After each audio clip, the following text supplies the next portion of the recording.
നമ്മൾ കഴിഞ്ഞ 8 ആഴ്ചകളിൽ വളരെ ഗഹനകരമായ ഒരു വിഷയം പഠിച്ചുകൊണ്ടിരിക്കുകയായിരുന്നു. യേശുക്രിസ്തുവിന്റെ അവകാശ പ്രഖ്യാപനങ്ങൾ. കർത്താവ് തന്നെക്കുറിച്ച് തന്നെ പറഞ്ഞ കാര്യങ്ങൾ ഒരു പക്ഷേ യേശുക്രിസ്തുവിനെ കുറിച്ച് മനസ്സിലാക്കാൻ ഏറ്റവും നല്ല വാതായനം കർത്താവിന്റെ അവകാശ പ്രഖ്യാപനങ്ങൾ തന്നെയാണ്. കർത്താവിന്റെ ശ്രേഷ്ഠദാസന് വളരെ ആഴമായിട്ട് ഓരോ അവകാശ പ്രഖ്യാപനങ്ങൾ എടുത്ത് നമുക്ക് വിശദീകരിച്ചു തരികയായിരുന്നു. നമ്മളെല്ലാവരും വളരെ അനുഗ്രഹിക്കപ്പെട്ട ചില ക്ലാസ്സുകളിലൂടെയാണ് കഴിഞ്ഞ ദിവസങ്ങളിൽ കടന്നുപോയത്. ഇന്ന് നമ്മൾ പുതിയൊരു വിഷയത്തിലേക്ക് വരികയാണ്. വരുന്ന 3-4 ആഴ്ചകള് നമ്മൾ എല്ലാ ചൊവ്വാഴ്ചയും ഈ വിഷയമായിരിക്കും പഠിക്കാനായിട്ട് പോകുന്നത്. നമുക്ക് എല്ലാവർക്കും ദൈവത്തോട് പ്രാർത്ഥനയോടുകൂടെ ഇരിക്കാം. കർത്താവിന്റെ ശരിക്കുമുള്ള കൃപ ലഭിക്കാനായിട്ട്, കേൾക്കുന്ന കാര്യങ്ങള് ശരിക്കും മനസ്സിലാക്കാനായിട്ട്, സാംശീകരിക്കാനായിട്ട് നമുക്ക് ഇടയാകട്ടെ. ദൈവം നമ്മളെ സഹായിക്കട്ടെ. ക്ലാസ് ആയതുകൊണ്ട് ഒരു ക്ലാസിന്റെ രീതിയിൽ തന്നെയാണ് ഞാൻ ക്രമീകരിച്ചിരിക്കുന്നത്. അപ്പം ചില ചോദ്യങ്ങളൊക്കെ ചോദിക്കുമ്പോൾ നിങ്ങൾ പറയുന്ന ഉത്തരം എനിക്ക് കേൾക്കാൻ കഴിയുകയില്ലെങ്കിലും ഉത്തരങ്ങൾ പറയാൻ ശ്രമിക്കണം എന്ന് ഞാൻ അപേക്ഷിക്കുകയാണ്. സാധാരണ ഇങ്ങനെയുള്ള ക്ലാസ്സിലൊക്കെ ചാറ്റ് വഴി ഉത്തരം പറയാൻ ആവശ്യപ്പെടാറുണ്ട്. പക്ഷെ ഇന്ന് എല്ലാവരും ആ ക്രമീകരണവുമായിട്ട് പരിചയമുള്ളവരാണോ എന്ന് എനിക്ക് അറിയത്തില്ല. അപ്പൊ അതുകൊണ്ട് ഞാൻ അങ്ങനെ ആവശ്യപ്പെടുന്നില്ല. എന്നാൽ ദയവ് ചെയ്ത് എല്ലാവരും വളരെ ശ്രദ്ധിച്ച് ഒരു ക്ലാസ്സിൽ ഇരിക്കുന്നത് പോലെ ചോദിക്കുന്ന ചോദ്യങ്ങൾക്ക് തങ്ങളോട് തന്നെ ഉത്തരം പറഞ്ഞ് അങ്ങനെ ക്ലാസ്സിൽ സഹകരിക്കണം എന്ന് ഞാൻ ആവശ്യപ്പെടുകയാണ്. രണ്ടാമതായിട്ട് ഒരു കാര്യം പറയണമെന്ന് ആഗ്രഹിച്ചത്, ഓരോ ക്ലാസ്സിലും നമ്മൾ തലേ ക്ലാസ്സിലെ ആവർത്തിക്കുന്ന രീതിയുണ്ട്. എന്നാൽ അതിനുള്ള സമയമില്ലാത്തത് കൊണ്ട് അടുത്ത ക്ലാസ്സുകളിൽ ഇന്ന് പറഞ്ഞ കാര്യങ്ങൾ ആവർത്തിക്കാൻ കഴിയുമെന്ന് തോന്നുന്നില്ല. എന്നാൽ ഈ ക്ലാസ്സിന്റെ ഓഡിയോയും വീഡിയോയും ഇന്ന് അയച്ചതുപോലെ തന്നെ അതേ മാധ്യമങ്ങളിലൂടെ അയച്ചു തരുന്നതാണ്. ഇടയ്ക്ക് ഒന്നുകൂടെ കേട്ടിട്ട് കടന്നു വന്നാല് മനസ്സിലാക്കാൻ കുറച്ചുകൂടെ എളുപ്പമായിരിക്കും എന്ന് ഞാൻ കരുതുന്നു. ഇന്ന് ദൈവത്തിൽ ആശ്രയിച്ച് പ്രാർത്ഥിച്ച് നമ്മുടെ ഒരുമിച്ചുള്ള ചിന്തയ്ക്കായിട്ട് തെരഞ്ഞെടുത്തിരിക്കുന്ന വിഷയം ബൈബിളിലെ മനുഷ്യശാസ്ത്രം അല്ലെങ്കിൽ ബിബ്ലിക്കൽ ആന്ത്രപ്പോളജി എന്നുള്ള വിഷയമാണ്. ഒരു പക്ഷേ ഇത് കേൾക്കുമ്പോൾ എന്തോ വളരെ ദുർഗ്രാഹ്യമായ ഒരു വിഷയമാണോ എന്നൊക്കെ നമ്മൾ ചിന്തിക്കാനായിട്ട് സാധ്യതയുണ്ട്. എന്നാൽ അത്ര ദുർഗ്രാഹ്യമായ വിഷയമല്ല. ബൈബിളിൽ അനേക ഭാഗങ്ങളില് കർത്താവ് ഉൾപ്പെടെ അനേക എഴുത്തുകാരുൾപ്പെടെ വളരെയധികം പറഞ്ഞിട്ടുള്ള ഒരു വിഷയമാണ്. അതുകൊണ്ട് ഇത് ഗ്രഹിക്കാതിരിക്കാനായിട്ട് നമുക്ക് യാതൊരു ചോയ്സും ഇല്ല, ഒരു വഴിയുമില്ല. നമ്മൾ പഠിച്ച് മനസ്സിലാക്കിയേ കഴിയൂ. അതുകൊണ്ട് ഞാൻ പിന്നീട് വരുമ്പോഴ് ഈ വിഷയം പഠിക്കുന്നതിന്റെ പ്രയോജനങ്ങളെ കുറിച്ച് പറയുന്നതാണ്. അപ്പോൾ ഒന്നുകൂടെ വ്യക്തമാകും. എന്നാൽ ഇത് പഠിക്കാതിരിക്കാൻ നമുക്കൊരു ചോയ്സ് ഇല്ല. ഇത് പഠിച്ചേ കഴിയൂ. കാരണം കർത്താവ് താന് ഇത്ര പ്രാധാന്യം കൊടുത്ത് പറഞ്ഞ ഒരു വിഷയത്തെ നമുക്ക് അവഗണിക്കാനായിട്ട് പാടില്ല, കഴിയില്ല. മാത്രമല്ല ഞാനിത് പ്രായോഗികമായിട്ട് നമ്മുടെ ജീവിതത്തില് അപ്ലൈ ചെയ്യത്തക്ക വിധത്തിലാണ് ക്ലാസ് സ്ട്രക്ചർ ചെയ്തിരിക്കുന്നത്. അതുകൊണ്ട് തന്നെ നമ്മുടെ ജീവിതത്തില് ഈ ആന്ത്രപ്പോളജി പഠിക്കുന്നത് അപ്പോഴപ്പോഴ് വാസ്തവത്തില് ആ നിമിഷങ്ങളിൽ തന്നെ പ്രവർത്തനോന്മുഖമായ രീതിയിലാണ് ഞാൻ ആഗ്രഹിച്ച് പ്രാർത്ഥിച്ച് ഈ ക്ലാസ് സ്ട്രക്ചർ ചെയ്തിരിക്കുന്നത്. ദൈവം അങ്ങനെ കനിഞ്ഞനുഗ്രഹിച്ച് നമ്മളെ സഹായിക്കാനായിട്ട് എല്ലാവരും പ്രാർത്ഥനയോടുകൂടെ ഇരിക്കണം എന്ന് അപേക്ഷിക്കുന്നു. ഈ ക്ലാസ്സിൽ എടുക്കാൻ ഉദ്ദേശിക്കുന്ന പല വിഷയങ്ങള് ഞാനൊരു സ്ലൈഡിൽ കാണിച്ചതേ ഉള്ളൂ. ഇതിനെക്കുറിച്ച് വറി ചെയ്യേണ്ട, ഇതെല്ലാം പിന്നീട് വരുന്നുണ്ട്. പിന്നീട് വിശദമായിട്ട് നമുക്ക് ഓരോരോ സ്ലൈഡായിട്ട് ഈ വിഷയങ്ങളിലേക്ക് പോകാം. നമുക്ക് ആദ്യമായിട്ട് ആമുഖത്തിലേക്ക് പോകാം. വിഷയത്തിന്റെ പ്രാധാന്യം തന്നെ ആകട്ടെ ആദ്യത്തെ വിഷയം. യേശുക്രിസ്തുവിനോടുള്ള മനുഷ്യന്റെ വീണ്ടെടുപ്പാണ് ബൈബിളിന്റെ വിഷയം. നമ്മുടെ വീണ്ടെടുപ്പാണ്, അല്ലെങ്കിൽ ലോക ജാതിയെ, ലോക മനുഷ്യരെ, പാപികളായി തീർന്നവരെ രക്ഷിക്കാനായിട്ടുള്ള ദൈവത്തിന്റെ ആ സ്കീമാണ് വേദപുസ്തകത്തിലൂടെ നമുക്ക് വെളിപ്പെടുത്തി തന്നിരിക്കുന്നത്. അവരുടെ പാപം മോചിപ്പിച്ച് അവസാനം അവരെ ദൈവ രാജ്യത്തിൽ എത്തിച്ച് യേശുക്രിസ്തുവിനോട് തുല്യരാക്കി അവിടെ ദൈവത്തോടൊരുമിച്ച് നമ്മളെ സന്തോഷത്തിൽ ആക്കുക. അതാണ് ഈ ബൈബിളിന്റെ വിഷയം. അതുകൊണ്ട് താഴെ പറയുന്ന ചില കാര്യങ്ങള് നമ്മൾ മനസ്സിലാക്കിയാലേ ഈ വിഷയം അല്ലെങ്കിൽ വേദോത്സവത്തിൽ പറഞ്ഞിരിക്കുന്ന ഈ രക്ഷയിക വിഷയത്തെ കുറിച്ച് മനസ്സിലാക്കണമെങ്കിൽ മറ്റ് ചില കാര്യങ്ങള് നമ്മൾ മനസ്സിലാക്കേണ്ടതായിട്ടുണ്ട്. അതിലൊന്നാമത്തേതായിട്ട് സൃഷ്ടിക്കുന്ന സമയത്ത് മനുഷ്യന്റെ ഘടന എങ്ങനെ ആയിരുന്നു? അതും ഇന്നത്തേതുമായിട്ട് വല്ല വ്യത്യാസവും ഉണ്ടോ? മനുഷ്യരിൽ എന്തൊക്കെയായിരുന്നു ഉണ്ടായിരുന്നത്? എന്താണ് ഈ മനുഷ്യൻ ഉണ്ടാക്കിയ സമയത്ത് ആ മേക്കർ ഈ ഉണ്ടാക്കിയപ്പോഴ് ഈ മനുഷ്യനെ കുറിച്ച് പ്ലാൻ ചെയ്തിരുന്നത് എന്താണ്?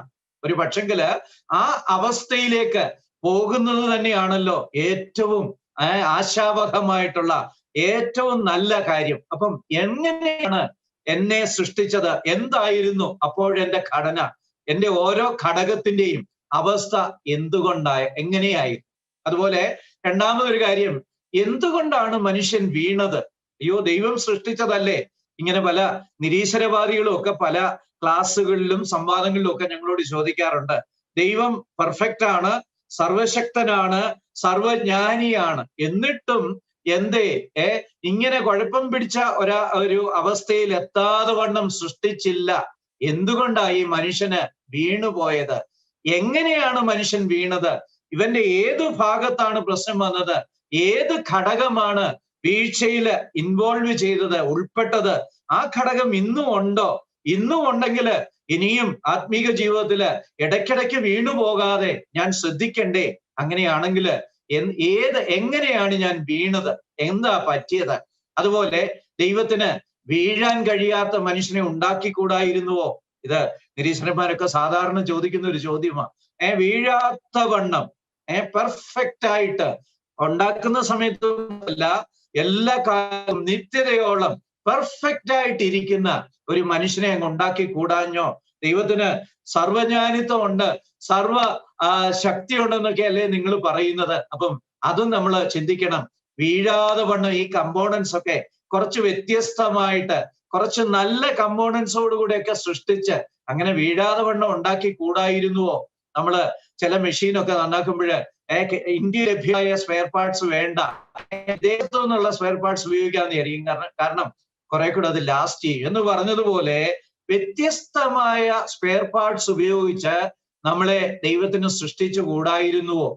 ഇനിയും മനുഷ്യൻ വീണുപോയപ്പം എന്താ സംഭവിച്ചത്? എങ്ങനെയാണ് എന്റെ റിഡംഷനിലൂടെ എനിക്ക് വ്യത്യാസം വരേണ്ടത്? എന്റെ അനുദിന ജീവിതത്തില് എവിടെയാണ് വ്യത്യാസം വരേണ്ടത്? ആത്യന്തികമായിട്ട് എന്തൊക്കെയാണ് സംഭവിക്കാനായിട്ട് പോകുന്നത്? അതുപോലെ തന്നെ മനുഷ്യന്റെ വീണ്ടെടുപ്പ് എങ്ങനാ? ഈ ഓരോ ഘടകങ്ങളും അതിനകത്ത് ഇൻവോൾവ് ആണോ? ഏത് ഘടകത്തിലാണ് ഞാന് ഈ വീണ്ടെടുപ്പിന് അടിസ്ഥാനമായി യേശുക്രിസ്തുവിനെ സ്വീകരിക്കേണ്ടത്? അതിന് എന്റെ ഏതൊക്കെ ഭാഗങ്ങളാണ് ഇൻവോൾവ് ചെയ്യേണ്ടത്? ഇങ്ങനെ അനേക വിഷയങ്ങൾ അതിനകത്ത് ഉൾപ്പെട്ടിരിക്കുന്നുണ്ട്. അതുപോലെ മനുഷ്യനെ വീണ്ടെടുത്തപ്പോ എന്ത് സംഭവിച്ചു? ഇവന്റെ കുറെ ഘടകങ്ങളൊക്കെ അങ്ങ് മാറ്റിവെച്ചോ? അല്ലെങ്കിൽ ചില ഘടകങ്ങൾ വേണ്ടെന്ന് വെച്ചോ?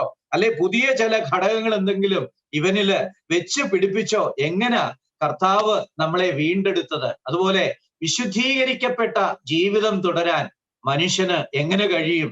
ഏത് ഘടകത്തിനാണ് കൂടുതൽ പ്രലോഭനങ്ങള്, കൂടുതൽ പരീക്ഷകൾ വരുന്നത്? എങ്ങനെ ഒരു ദൈവത്തിന് തൃപ്തികരമായ ഒരു വിശ്വാസി എന്നുള്ള നിലയ്ക്ക് എനിക്ക് സന്തോഷകരമായ ഒരു ജീവിതം നയിക്കാൻ കഴിയും? ഞാൻ എവിടെയാ കൂടുതൽ ശ്രദ്ധിക്കേണ്ടത്? എവിടെയാ കുറച്ച് ശ്രദ്ധിക്കേണ്ടത്? ഞാന് എവിടെയൊക്കെയാണ് കൂടുതൽ കാവലേർത്തേണ്ടത്? എവിടെയൊക്കെയാണ് തടസ്സങ്ങൾ ഉണ്ടാക്കേണ്ടത്? എവിടെയൊക്കെയാണ് പിടിച്ചമർത്തി നിയന്ത്രിച്ചു വെക്കേണ്ടത്? ഈ വിഷയങ്ങളൊക്കെ തന്നെ പ്രധാനമാണ്. മാത്രമല്ല ആത്യന്തികമായിട്ട് ഇവൻ എന്ത് സംഭവിക്കും? ഈ ഘടകങ്ങളൊക്കെ മാറ്റിയിട്ട് ഒരു വേറെ വ്യത്യസ്ത മനുഷ്യനാക്കി മാറ്റുമോ? എന്താ പറ്റാൻ പോകുന്നത്? ഇവന്റെ ശരീരവും കൂട്ടത്തിൽ കാണുമോ ദൈവസന്നിധി ചെല്ലുമ്പോഴ്? അല്ലെങ്കിൽ പ്രാണൻ കാണുമോ? അതോ ആത്മാവ് മാത്രമേ കാണത്തുള്ളൂ? എന്തൊക്കെയാ സംഭവിക്കാൻ പോകുന്നത്? ഇതൊക്കെയാണ് നമ്മൾ ഈ വിഷയത്തിന്റെ പ്രാധാന്യത്തോടുള്ള ബന്ധത്തില് പഠിക്കുന്നത്. അല്ലെങ്കിൽ ഈ വിഷയങ്ങളൊക്കെയാണ് ഇനി വരാനായിട്ട് പോകുന്നത്. ഞാൻ ചില വാക്യങ്ങൾ മാത്രം പറയുകയാണ്. ലൂക്കോസ് ഒരുപാട് വാക്യങ്ങളുണ്ട്, നൂറുകണക്കിന് വാക്യങ്ങളുണ്ട്. എന്നാൽ സമയം അധികം ലഭ്യമല്ലാത്തത് കൊണ്ട് ഞാൻ എല്ലാ വാക്യങ്ങളും വായിക്കുന്നതല്ല. ലൂക്കോസിന്റെ സുവിശേഷം 1:46-47 മറിയ ഇങ്ങനെ പറയുന്നുണ്ട്. അപ്പോൾ പറഞ്ഞത്, എന്റെ ഉള്ളം കർത്താവിനെ മഹത്വപ്പെടുത്തുന്നു. ആ ഉള്ളം എന്നുള്ളതിന് ഒറിജിനലില് എന്റെ സോൾ എന്നാണ്, എന്റെ ദേഹി എന്നാണ്. എന്റെ ദേഹി കർത്താവിനെ മഹത്വപ്പെടുത്തുന്നു. അപ്പൊ മറിയ കർത്താവിനെ ദേഹിയെ കൊണ്ട് മഹത്വപ്പെടുത്തി. എന്നിട്ട് മറിയ പറയുക, എന്റെ ആത്മാവ് എന്റെ രക്ഷിതാവായ ദൈവത്തിൽ ഉല്ലസിക്കുന്നു. അയ്യോ, അവളുടെ രണ്ടു ഭാഗങ്ങള് കുറഞ്ഞത്, അവളുടെ ശരീരവും അതിലൊക്കെ പങ്കുചേർന്ന് കാണണം. അവളുടെ രണ്ടു ഭാഗങ്ങൾ കുറഞ്ഞത് ഈ കർത്താവിനെ കുറിച്ചുള്ള ദർശനം കിട്ടിയപ്പോഴ്, അല്ലെങ്കിൽ എലിസബത്ത് മറിയെ കാണാനായിട്ട് വന്ന ആ സമയത്ത് ആ 1-ാം അധ്യായത്തില്, അല്ലെങ്കിൽ അവൾക്ക് യേശുക്രിസ്തുവിനെ കുറിച്ചുള്ള ദിവ്യ ദർശനമൊക്കെ ലഭിച്ചപ്പോഴ് അവളില് പല ഘടകങ്ങള് അവളില് ഉണർന്നു പ്രവർത്തിക്കുന്നുണ്ട്. അപ്പൊ അത് ഓരോ ഘടകത്തിനും വ്യത്യസ്തമായ ജോലിയുണ്ട്, ഓരോ ഘടകത്തിനും പല പല ജോലികളുണ്ട്. അപ്പൊ ഇതൊക്കെ അറിയണമെങ്കിൽ നമ്മൾ നമ്മളെക്കുറിച്ച് അറിഞ്ഞേ പറ്റത്തുള്ളൂ. യോഹന്നാന്റെ സുവിശേഷം 4:24 കർത്താവ് തന്നെ ആ ശമരിയ സ്ത്രീയോട് പറയുക, ദൈവ ആത്മാവാകുന്നു, അവനെ നമസ്കരിക്കുന്നവൻ ആത്മാവിലും സത്യത്തിലും നമസ്കരിക്കണം. ഇത് മനുഷ്യാത്മാവിനെ കുറിച്ച് തന്നെയാണ് ആകാനായിട്ട് സാധ്യത. അങ്ങനെയാണെങ്കിൽ ഒരു മനുഷ്യന്റെ ആത്മാവിന്റെ തലത്തിൽ ആരാധന നടക്കുന്നത്, നമ്മള് എല്ലായ്പ്പോഴും ചെയ്യുന്ന ഒരു കാര്യമാ ആരാധന. ഒരു കുറഞ്ഞത് ഞായറാഴ്ചയെങ്കിലും ഈ ആരാധന എന്നുള്ളൊരു കാര്യം ചെയ്യുന്നവരാ നമ്മളിൽ പലരും. അങ്ങനെയാണെങ്കിൽ നമ്മുടെ ആരാധന ആത്മാവിന്റെ തലത്തിലാണോ അതോ വേറെ തലത്തിൽ ആരാധന പറ്റുമോ? പറ്റുമെങ്കിൽ അത് പ്രയോജനകരമാണോ? അയ്യോ, നമ്മുടെ ഘടകങ്ങളെ കുറിച്ച് നമ്മൾ അറിഞ്ഞിരിക്കണം. എന്നാലേ ബൈബിളിലുള്ള ശരിക്കുള്ള ബൈബിളിന്റെ പൂർണ്ണ ഉപദേശം പൂർണ്ണമായിട്ടും മനസ്സിലാക്കാനായിട്ട് കഴിയുകയുള്ളൂ. ശരിയാ, ആന്ത്രപ്പോളജി പഠിച്ചില്ലെങ്കിലും രക്ഷിക്കപ്പെടാം. അത് ബൈബിള് ഒരിക്കല് യേശുക്രിസ്തുവിന്റെ സുവിശേഷത്തെ കുറിച്ച് അറിഞ്ഞ് രക്ഷിക്കപ്പെട്ട ശേഷം ഒരാൾ പ്രാർത്ഥിച്ചില്ലെങ്കിലും, ഒരാൾ ബൈബിൾ വായിച്ചില്ലെങ്കിലും, ഒരാൾ വേറെ പലതും ചെയ്തില്ലെങ്കിലും സ്വർഗത്തിൽ പോവുകയൊക്കെ ചെയ്യും. പക്ഷേ ആ ശരാശരി ജീവിതമല്ല ദൈവം നമ്മളെക്കുറിച്ച് ആഗ്രഹിക്കുന്നത്. ബൈബിളിലെ അത്ഭുത കാര്യങ്ങളെ തുറക്കാന് എന്റെ കണ്ണു തുറക്കണമേ എന്ന് സങ്കീർത്തനക്കാരൻ പ്രാർത്ഥിക്കുന്നുണ്ടല്ലോ 119-ാം സങ്കീർത്തനത്തില്. വേദപുസ്തകത്തിലെ അത്ഭുതകരമായ കാര്യങ്ങൾ കണ്ടിട്ട് അതനുസരിച്ച് ജീവിതത്തിൽ പ്രായോഗികമായിട്ട് വ്യത്യാസം വരുത്തിയിട്ട് ഒരു അത്ഭുതകരമായിട്ടുള്ള ക്രിസ്തീയ ജീവിതം, അതുല്യമായിട്ടുള്ള ക്രിസ്തീയ ജീവിതം നയിക്കുക എന്നുള്ളതാണ് നമ്മുടെ വിളി. അല്ലാതെ ഒരു ശരാശരി ജീവിതം കഷ്ടിച്ചൊക്കെ അങ്ങ് ജീവിച്ചു പോകുന്നുണ്ട്. രക്ഷിക്കപ്പെട്ടാണോ എന്ന് ചോദിച്ചാൽ ആണ്. സ്വർഗത്തിൽ പോകുമോ എന്ന് ചോദിച്ചാൽ പോകും. വലിയ കുഴപ്പമൊക്കെ ചെയ്യാറുണ്ടോ എന്ന് ചോദിച്ചാൽ ഇല്ല. പക്ഷേ ഇത് മാത്രമല്ല പ്രിയപ്പെട്ടവരെ, നമ്മുടെ വിളി, നമ്മളെ വിളിച്ചിരിക്കുന്നത് യേശുക്രിസ്തുവിന്റെ പൂർണ്ണത പ്രാപിക്കാനാ. റോമാലേഖനം 8:29 നമ്മളത് വായിക്കുന്നുണ്ട്. ആ കർത്താവിനോളം വളരണമെങ്കിൽ നമ്മുടെ ഈ ഘടകങ്ങളെല്ലാം ദൈവ വചനത്താല്, ദൈവ ആത്മാവിന്റെ പ്രവർത്തനത്താല് രൂപാന്തരം പ്രാപിക്കേണ്ട ആവശ്യമുണ്ട്. നമുക്കറിയാം, രക്ഷയിൽ തന്നെ നമ്മുടെ 3 ഘടകങ്ങളുടെ രക്ഷ 3 ഇൻസ്റ്റാൾമെന്റ് ആയിട്ടാ. നമ്മുടെ ആത്മാവ് രക്ഷിക്കപ്പെടുന്നത് നമ്മൾ വിശ്വസിക്കുമ്പോഴാ, അല്ലെങ്കിൽ നീതീകരണം പ്രാപിക്കുമ്പോഴാ, അല്ലെങ്കിൽ നമ്മൾ ആ രക്ഷിക്കപ്പെടുന്ന സമയത്ത് തന്നെ ആത്മാവ് രക്ഷിക്കപ്പെടുക. അതേ സമയത്ത് നമ്മുടെ ദേഹി അനുദിനമെന്നോണം രക്ഷിക്കപ്പെട്ടുകൊണ്ടിരിക്കുക, വിശുദ്ധിയിലേക്ക് ഉയർന്നുയർന്നു വന്നുകൊണ്ടിരിക്കുക. അതേ സമയത്ത് നമ്മുടെ ശരീരം പിന്നീട് ഒരു ദിവസം നമ്മുടെ കർത്താവ് പ്രത്യക്ഷപ്പെടുമ്പോഴാണ് സമ്പൂർണമായിട്ടും മഹത്വീകരിക്കപ്പെടാനായിട്ട് പോകുന്നത്. അപ്പോഴ് രക്ഷയിൽ പോലും ഈ ഘടകങ്ങൾക്ക് വ്യത്യസ്ത സമയങ്ങളില് വ്യത്യസ്ത പ്രക്രിയകൾ വഴി, വ്യത്യസ്ത ഏജൻസികൾ വഴിയാണ് അതിന് രക്ഷയുടെ പൂർത്തീകരണം ഉണ്ടാകുന്നത്. നമുക്കറിയാം, നീതീകരണത്തില് നമുക്ക് ഒരു പങ്കുമില്ല. ജസ്റ്റ് ഒരു കള്ളൻ പോലീസിന്റെ മുമ്പില് കൈ പൊക്കി കീഴടങ്ങുന്നത് പോലെ, ദൈവമേ ഇതാ ഞാൻ കീഴടങ്ങുന്നു എന്ന് പറഞ്ഞ് ദൈവസന്നിധി വന്ന് കീഴടങ്ങിയാൽ മതി. ബാക്കി മുഴുവൻ ദൈവം ചെയ്യും, നമ്മളൊന്നും ചെയ്യണ്ട. അതേസമയത്ത് അനുദിന ജീവിതത്തില് പരിശുദ്ധാത്മാവിന് സ്വയം കീഴ്പ്പെടുത്തിയും വചനത്തിന് നമ്മളെ തന്നെ വിധേയരാക്കി കൊടുത്തും ദൈവജനത്തിന്റെ ഉപദേശവും വചനത്തിൽ നിന്നുള്ള നിർദ്ദേശങ്ങളും പാലിച്ചും നമ്മുടെ മനസാക്ഷിക്കനുസരിച്ച് നമ്മുടെ ജീവിതത്തില് വ്യതിയാനങ്ങൾ വരുത്തിയും പാപങ്ങൾ ബോധ്യം വരുമ്പോഴൊക്കെ ക്രൂശിൽ ചൊരിയപ്പെട്ട ആ രക്തത്തിൽ അഭയം പ്രാപിച്ച് പാപമോചനം പ്രാപിച്ച് അങ്ങനെ അനുദിന ജീവിതത്തില് വിശുദ്ധീകരണത്തിന്റെ പടികൾ കയറി പോകണം. വിശുദ്ധീകരണത്തിന്റെ ഉത്തരവാദിത്വം നമ്മളെയാ ഏൽപ്പിച്ചിരിക്കുന്നത്. ശരിയാ, ദൈവം വിലയേറിയ വിഭവങ്ങളെല്ലാം തന്നിട്ടുണ്ട്. നമുക്ക് തന്നെ നമ്മളെ വിശുദ്ധീകരിക്കാൻ കഴിയുകയില്ല, അതിന് സംശയമൊന്നുമില്ല. പക്ഷേ ആ ഉത്തരവാദിത്വം ദൈവം നമ്മളെയാ ഏൽപ്പിച്ചിരിക്കുന്നത്.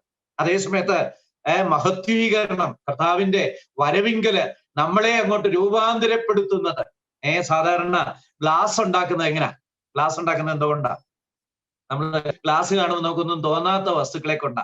മണലും കാരവും കൂടി ഇട്ടാ ഗ്ലാസ് ഉണ്ടാക്കുക. ഇതിനെ ഒരു 3000 ഡിഗ്രി ചൂടിൽ അങ്ങോട്ടിട്ട് ഉരുക്കി തിളപ്പിച്ചിട്ട് ഗ്ലാസ് ഒരു കുഴലുകൊണ്ട് അതിനെ ഊതുമ്പോഴാണ് വിവിധ ഷേപ്പിലുള്ള ഗ്ലാസ് ഉണ്ടാകുന്നത്.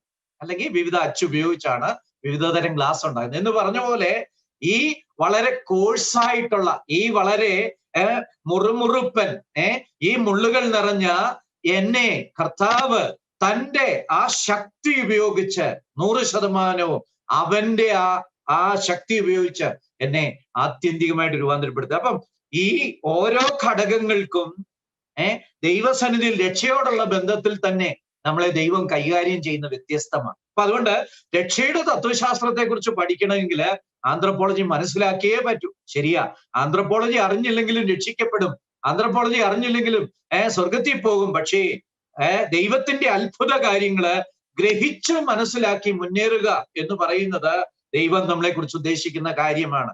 അതിനുള്ള ഒരു എളിയ ശ്രമമാണ് നമ്മൾ ഇന്ന് ചെയ്യാനായിട്ട് പോകുന്നത്. നമുക്ക് അടുത്ത ഭാഗത്തേക്ക് വരാം. ആദ്യമായിട്ട് പ്രപഞ്ചോൽപത്തിയെ കുറിച്ചാണ് ഞാൻ അല്പം ചില കാര്യങ്ങൾ പറയുന്നത്. ഞാൻ എൻ്റെ ശുശ്രൂഷകളിലൊക്കെ പ്രപഞ്ചോൽപത്തിയെ കുറിച്ച് പറഞ്ഞ് അത് നിങ്ങളിൽ പലരും കേട്ടിട്ടുണ്ട്. അതുകൊണ്ട് ആവർത്തന വിരസത ഒഴിവാക്കാനായിട്ട് ഞാൻ ഒരുപാട് വിശദമായിട്ട് ഈ കാര്യങ്ങൾ പറയുന്നില്ല. എന്നാൽ അനിവാര്യമായ ചില കാര്യങ്ങൾ ചൂണ്ടിക്കാണിച്ച് മുന്നോട്ട് പോകാം എന്ന് വിചാരിക്കുന്നു. നിലവിലുള്ള ശാസ്ത്രം അനുസരിച്ച് പ്രപഞ്ചോൽപത്തി വിശദീകരിപ്പാൻ കഴിയുകയില്ല. ഇപ്പോഴത്തെ ശാസ്ത്രത്തിന് പ്രപഞ്ചോൽപത്തി വിശദീകരിപ്പാൻ ഒരു തത്വവുമില്ല, ഒരു സിദ്ധാന്തവുമില്ല. മാത്രമല്ല ഇപ്പോഴത്തെ ശാസ്ത്രം അനുസരിച്ച് തന്നെ അതിന് ഒരു തത്വം ഒരിക്കലും ഉണ്ടാകാനായിട്ട് പോകുന്നില്ല. ഞാൻ തെർമോഡൈനാമിക്സിനെ കുറിച്ച് അവിടെ പറഞ്ഞിട്ടുണ്ട്, താപയാന്ത്രിക നിയമം. ഈ നിയമത്തിന്റെ ആദ്യത്തെ 2 നിയമങ്ങൾ അനുസരിച്ച് ഈ പ്രപഞ്ചത്തിന് ഒരു കാരണം ഉണ്ടായാലേ പറ്റൂ. ദൈവത്തിലൂടെ അല്ലാതെ ഈ പ്രപഞ്ചം എങ്ങനെ ഉണ്ടായി എന്ന് പറയാൻ ശാസ്ത്രത്തിന് കഴിയുകയില്ല എന്ന് ശാസ്ത്രം തന്നെ പറയുന്നുണ്ട്. താപയാന്ത്രിക നിയമത്തിന്റെ തെർമോഡൈനാമിക്സിന്റെ ആദ്യത്തെ 2 തിയറികൾ അനുസരിച്ച്, ഒന്നാമത്തെ തിയറി അനുസരിച്ച് ഊർജം അല്ലെങ്കിൽ ദ്രവ്യം ഉണ്ടാക്കാനോ നശിപ്പിക്കാനോ കഴിയുകയില്ല. അതൊരു മുന്നുറവിടത്തിൽ നിന്നേ ഉണ്ടാവത്തുള്ളൂ. നേരത്തെയുള്ള ഊർജം അല്ലെങ്കിൽ മാറ്റർ വേറൊരവസ്ഥയിലേക്ക് കഴിവുള്ള ഒരാൾക്ക് രൂപാന്തരപ്പെടുത്തിയെടുത്ത അത്രയേ ഉള്ളൂ. അല്ലാതെ പുതിയതായിട്ട് ഉണ്ടാകത്തില്ല. ഇതിങ്ങനെ തന്നെ നിലനിൽക്കാനായിട്ടും കഴിയത്തില്ല. അതിന് ഒരാരംഭം ഉണ്ടേലേ പറ്റൂ. രണ്ടാമത്തെ തിയറി അനുസരിച്ച് ഈ പ്രപഞ്ചത്തിലെ ക്രമരാഹിത്യം വർദ്ധിച്ചുകൊണ്ടേയിരിക്കുക. നമുക്ക് തന്നെ അറിയാം. നമ്മളും കൊച്ചിലെ എത്ര ആരോഗ്യമുള്ളവരല്ലേ. ഞാനൊക്കെ ഇപ്പോഴ് ഈ 10-62 വയസ്സായപ്പം തന്നെ ക്ഷീണമൊക്കെ ആയി തുടങ്ങി, ഓർമ്മക്കേടൊക്കെ ആയി തുടങ്ങി. എന്താ? എന്നില് ക്രമങ്ങൾ കുറഞ്ഞു വരിക, അഴിഞ്ഞുകൊണ്ടിരിക്കുക. ഞാന് ഏജ് ചെയ്തുകൊണ്ടിരിക്കുക, എൻട്രോപ്പി അല്ലെങ്കിൽ ക്രമരാഹിത്യം കൂടിക്കൊണ്ടിരിക്കുക. അപ്പൊ അങ്ങനെയാണെങ്കിൽ പ്രപഞ്ചത്തിലെ എല്ലാ വ്യവസ്ഥിതികളും ക്രമം കുറഞ്ഞുകൊണ്ടിരിക്കുക, ക്രമരാഹിത്യം കൂടിക്കൊണ്ടിരിക്കുക. അങ്ങനെയാണെങ്കിൽ പൂർണ്ണ ക്രമമുള്ള ഒരു സമയം ഉണ്ടായിരുന്നു. നമുക്ക് പുറമോട്ട് അത് കണക്കാക്കിയെടുക്കാം. അങ്ങനെയാണെങ്കിൽ ഈ പ്രപഞ്ചത്തിന് ഒരു ആരംഭമുണ്ട്. ആരംഭം ഉണ്ടെങ്കിൽ ഒരു സൃഷ്ടിയുണ്ട്. ഇപ്പം തെർമോഡൈനാമിക്സ് അനുസരിച്ച് ഈ പ്രപഞ്ചത്തിന് ദൈവത്തിലൂടെയുള്ള സൃഷ്ടി അല്ലാതെ വേറൊരു പ്രപഞ്ചോൽപത്തിക്ക് ഒരു തിയറി സാധ്യമല്ല, ഇല്ല. ഇതുവരെ ആരും പറഞ്ഞിട്ടില്ല. നമ്മുടെ കുഞ്ഞുങ്ങളൊക്കെ പ്രത്യേകമായിട്ട് ശ്രദ്ധിക്കണമേ. നിങ്ങളെ കുരുക്കാനായിട്ട് നിരീശ്വരവാദികളും മറ്റ് പല മതവാദികളും ഒക്കെ വന്നു എന്ന് വന്നേക്കാം. ചില കുടുക്ക് ചോദ്യമൊക്കെ ചോദിക്കുമ്പോൾ നിങ്ങളുടെ വിശ്വാസം ചിലപ്പോൾ ചോദ്യം ചെയ്യപ്പെട്ടു എന്ന് വന്നേക്കാം. ഞാനൊരു കാര്യം പറയട്ടെ. വേദപുസ്തകത്തിന്റെ 1-ാം വാക്യത്തിൽ പറയുന്ന ഈ പ്രപഞ്ചത്തെ ദൈവം ആദിയിൽ ഉണ്ടാക്കിയെന്ന് പറഞ്ഞു തുടങ്ങുന്ന ഈ ബൈബിളിൽ പറയുന്ന പ്രപഞ്ചോൽപത്തിയുടെ തത്വമല്ലാതെ വേറൊരു തത്വവും പ്രപഞ്ചത്തിൽ ഇല്ല, തന്നെ ഉണ്ടാകുകയും ഇല്ല. Let us have confidence in the Bible. ഇത് അതിശ്രേഷ്ഠമായ ഒരു പുസ്തകമാണ്. ശാസ്ത്രീയമായിട്ട് സ്വീകരിക്കാൻ പറ്റിയ ഒരു പുസ്തകമാണ്. മാത്രമല്ല ഒരു ശാസ്ത്രജ്ഞനും ഈ വിഷയം തെറ്റാണെന്ന് തെളിയിക്കാൻ കഴിയാതെ വണ്ണം അവര് കത്രികപ്പൂട്ടിൽ വീണ് കിടക്കുക. ഇത് അനേക സംവാദങ്ങളില് ഞാൻ നിരീശ്വരവാദികളോട് ചോദിച്ചിട്ടുണ്ടില്ല, അവർക്ക് ഒരു എക്സ്പ്ലനേഷനും ഇല്ല. അതുപോലെ റിച്ചാർഡ് ഡോക്കിനെ പോലെ അനേകരെ വഴിതെറ്റിക്കുന്ന പ്രപഞ്ച നിരീശ്വരവാദികൾക്ക് പോലും അവരുടെ പുസ്തകങ്ങള് അരിച്ചു പറക്കി പരിശോധിച്ചു കൊള്ളുക. പ്രപഞ്ചോൽപത്തിയെ കുറിച്ച് ഒരു സിദ്ധാന്തമില്ല. അപ്പൊ അതിന്റെ അർത്ഥം വചനത്തിൽ നിന്നേ നമുക്ക് പ്രപഞ്ചോൽപത്തിയെ കുറിച്ച് പഠിക്കാനായിട്ട് കഴിയുകയുള്ളൂ. അതാണ് വാസ്തവമായിട്ടിരിക്കുന്നത്, ശാസ്ത്രീയമായിട്ടും അല്ലാതെയും. ഇനിയും പ്രപഞ്ചോൽപത്തിക്ക് ആവശ്യമായ ഊർജം ഉണ്ടാക്കാൻ കഴിവുള്ള ആ മുന്നുറവിടം, ഇപ്പം തെർമോഡൈനാമിക്സ് അനുസരിച്ച് ഒരു മുന്നുറവിടം വേണം, മുന്നമേ ഒരു ഉറവിടം വേണം. ആ ഉറവിടത്തിൽ നിന്നേ പുതിയത് എന്തെങ്കിലും ഉണ്ടാക്കാൻ പറ്റുള്ളൂ. അപ്പം പ്രപഞ്ചം ഉണ്ടായതിനു മുമ്പേ ഒരു മുന്നുറവിടം ഉണ്ടാവണം, ഒരു ഊർജ സ്രോതസ് ഉണ്ടായിരിക്കണമായിരുന്നു. അങ്ങനെ ഉണ്ടെങ്കിലേ പറ്റൂ. എന്റെ തിയറിയ, ശാസ്ത്രത്തിന്റെ തിയറിയാണ്, വാസ്തവത്തിൽ ബൈബിളിന്റെ സിദ്ധാന്തം അത് തന്നെയാണ്. പ്രപഞ്ചത്തിന് ഒരു മുന്നുറവിടം ഉണ്ട്. അങ്ങനെ ഒരു മുന്നുറവിടം ഉണ്ടെങ്കിൽ ആ മുന്നുറവിടം പ്രപഞ്ചത്തിന്റെ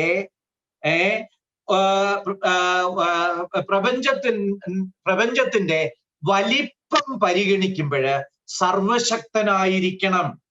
ഇത്ര വലിയ പ്രപഞ്ചം ഉണ്ടാക്കണമെങ്കിൽ ഭയങ്കര കഴിവുള്ള, ധാരാളം ഊർജം കയ്യിലുള്ള, എത്രയധികം ഊർജം വേണോ അത്രയധികം ഊർജം കൈവശമുള്ള ഒരു ഊർജ സ്രോതസ് വേണം.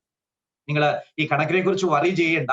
എന്നാൽ നമ്മുടെ കൂട്ടത്തിൽ എഞ്ചിനീയറിംഗ് സ്റ്റുഡൻസ് ഒക്കെ ഉണ്ടല്ലോ, അവർക്ക് ആസ്വദിക്കാൻ വേണ്ടി ഞാൻ പറയുക, ഈ അറിയപ്പെടുന്ന പ്രപഞ്ചം വിസിബിൾ യൂണിവേഴ്സ്, അതിനപ്പുറം ആ പ്രപഞ്ചം കേട്ടോ. ഇനി അറിയാത്ത ഒരുപാടങ്ങ് കിടക്കുക, 1% പോലും നമുക്ക് അറിയത്തില്ല. ഈ അറിയപ്പെടുന്ന പ്രപഞ്ചത്തിന് ആവശ്യമായ ഊർജം കണക്കാക്കിയാല് ഒരു ഒന്നിന്റെ പുറകില് 50,000 പൂജ്യം ഇടുന്ന ഒരു സംഖ്യ കണ്ടുപിടിക്കണം. ഒന്നിന്റെ പുറകില് 50,000 പൂജ്യം ഇടണം. ഒന്നിന്റെ പുറകില് ഒരു 15 പൂജ്യം പറഞ്ഞു കഴിഞ്ഞാൽ പിന്നെ നമുക്ക് ആ സംഖ്യ പറയാൻ പറ്റില്ല. 16 പൂജ്യം 17 പൂജ്യം ഉള്ള സംഖ്യ നമുക്ക് ഉച്ചരിക്കാൻ പറ്റത്തില്ല. ഒരു കോടി കോടി കോടി കോടി എന്നൊക്കെ പറയാം. കേൾക്കുന്നവർക്കും മനസ്സിലാകില്ല, പറയുന്നവർക്കും മനസ്സിലാകില്ല. ഇത് 50,000 പൂജ്യമുള്ള ഒരു സംഖ്യ ആലോചിച്ച് നോക്കുക. ഈ 50,000 പൂജ്യമുള്ള ആ സംഖ്യയുടെ അത്രയും ബോംബുകൾ പൊട്ടുമ്പോഴ് ഉൽപ്പാദിപ്പിക്കപ്പെടുന്ന അത്രയും ഊർജം വേണം. ഒന്നിന്റെ പുറകില് 50,000 പൂജ്യമുള്ള ഒരു സംഖ്യ. നിങ്ങളുടെ പേപ്പറിൽ ഒന്ന് എഴുതാമെങ്കിൽ ഇപ്പൊ ഒന്ന് എഴുതി നോക്കുക. ഒന്നിന്റെ പുറകില് 50,000 പൂജ്യം. 50,000 പൂജ്യം എന്ന് എഴുതി വരാ, 0,0,0,0,0 എന്ന് പറഞ്ഞ് 50,000 പൂജ്യം ഇടണം അല്ലേ? ഒരു കിലോമീറ്റർ എന്ന് എനിക്ക് തോന്നുന്നു. അത്ര വലിയ ഒരു സംഖ്യയുടെ അത്രയും ബോംബ് പൊട്ടിയാൽ എത്ര ഊർജം ഉണ്ടാകുമോ അത്രയും ഊർജം ഈ കണ്ടെത്തിയിട്ടുള്ള പ്രപഞ്ച സൃഷ്ടിക്ക് തന്നെ വേണം. അയ്യോ, ഇവൻ എത്ര മഹാനെന്ന് നോക്കുവീൻ, എത്ര ഭയങ്കരൻ, എത്ര പ്രഭാവവാനാണ് ഈ ദൈവം. അവൻ കർത്താതി കർത്താവാണ്, രാജാതി രാജാവാണ്, അവൻ സർവശക്തനാണ്. അപ്പൊ ഈ പ്രപഞ്ചത്തിന് തെർമോഡൈനാമിക്സ് അനുസരിച്ച്, അല്ലെ താപയാന്ത്രിക നിയമം അനുസരിച്ച് ഒരു ഉറവിടം വേണം.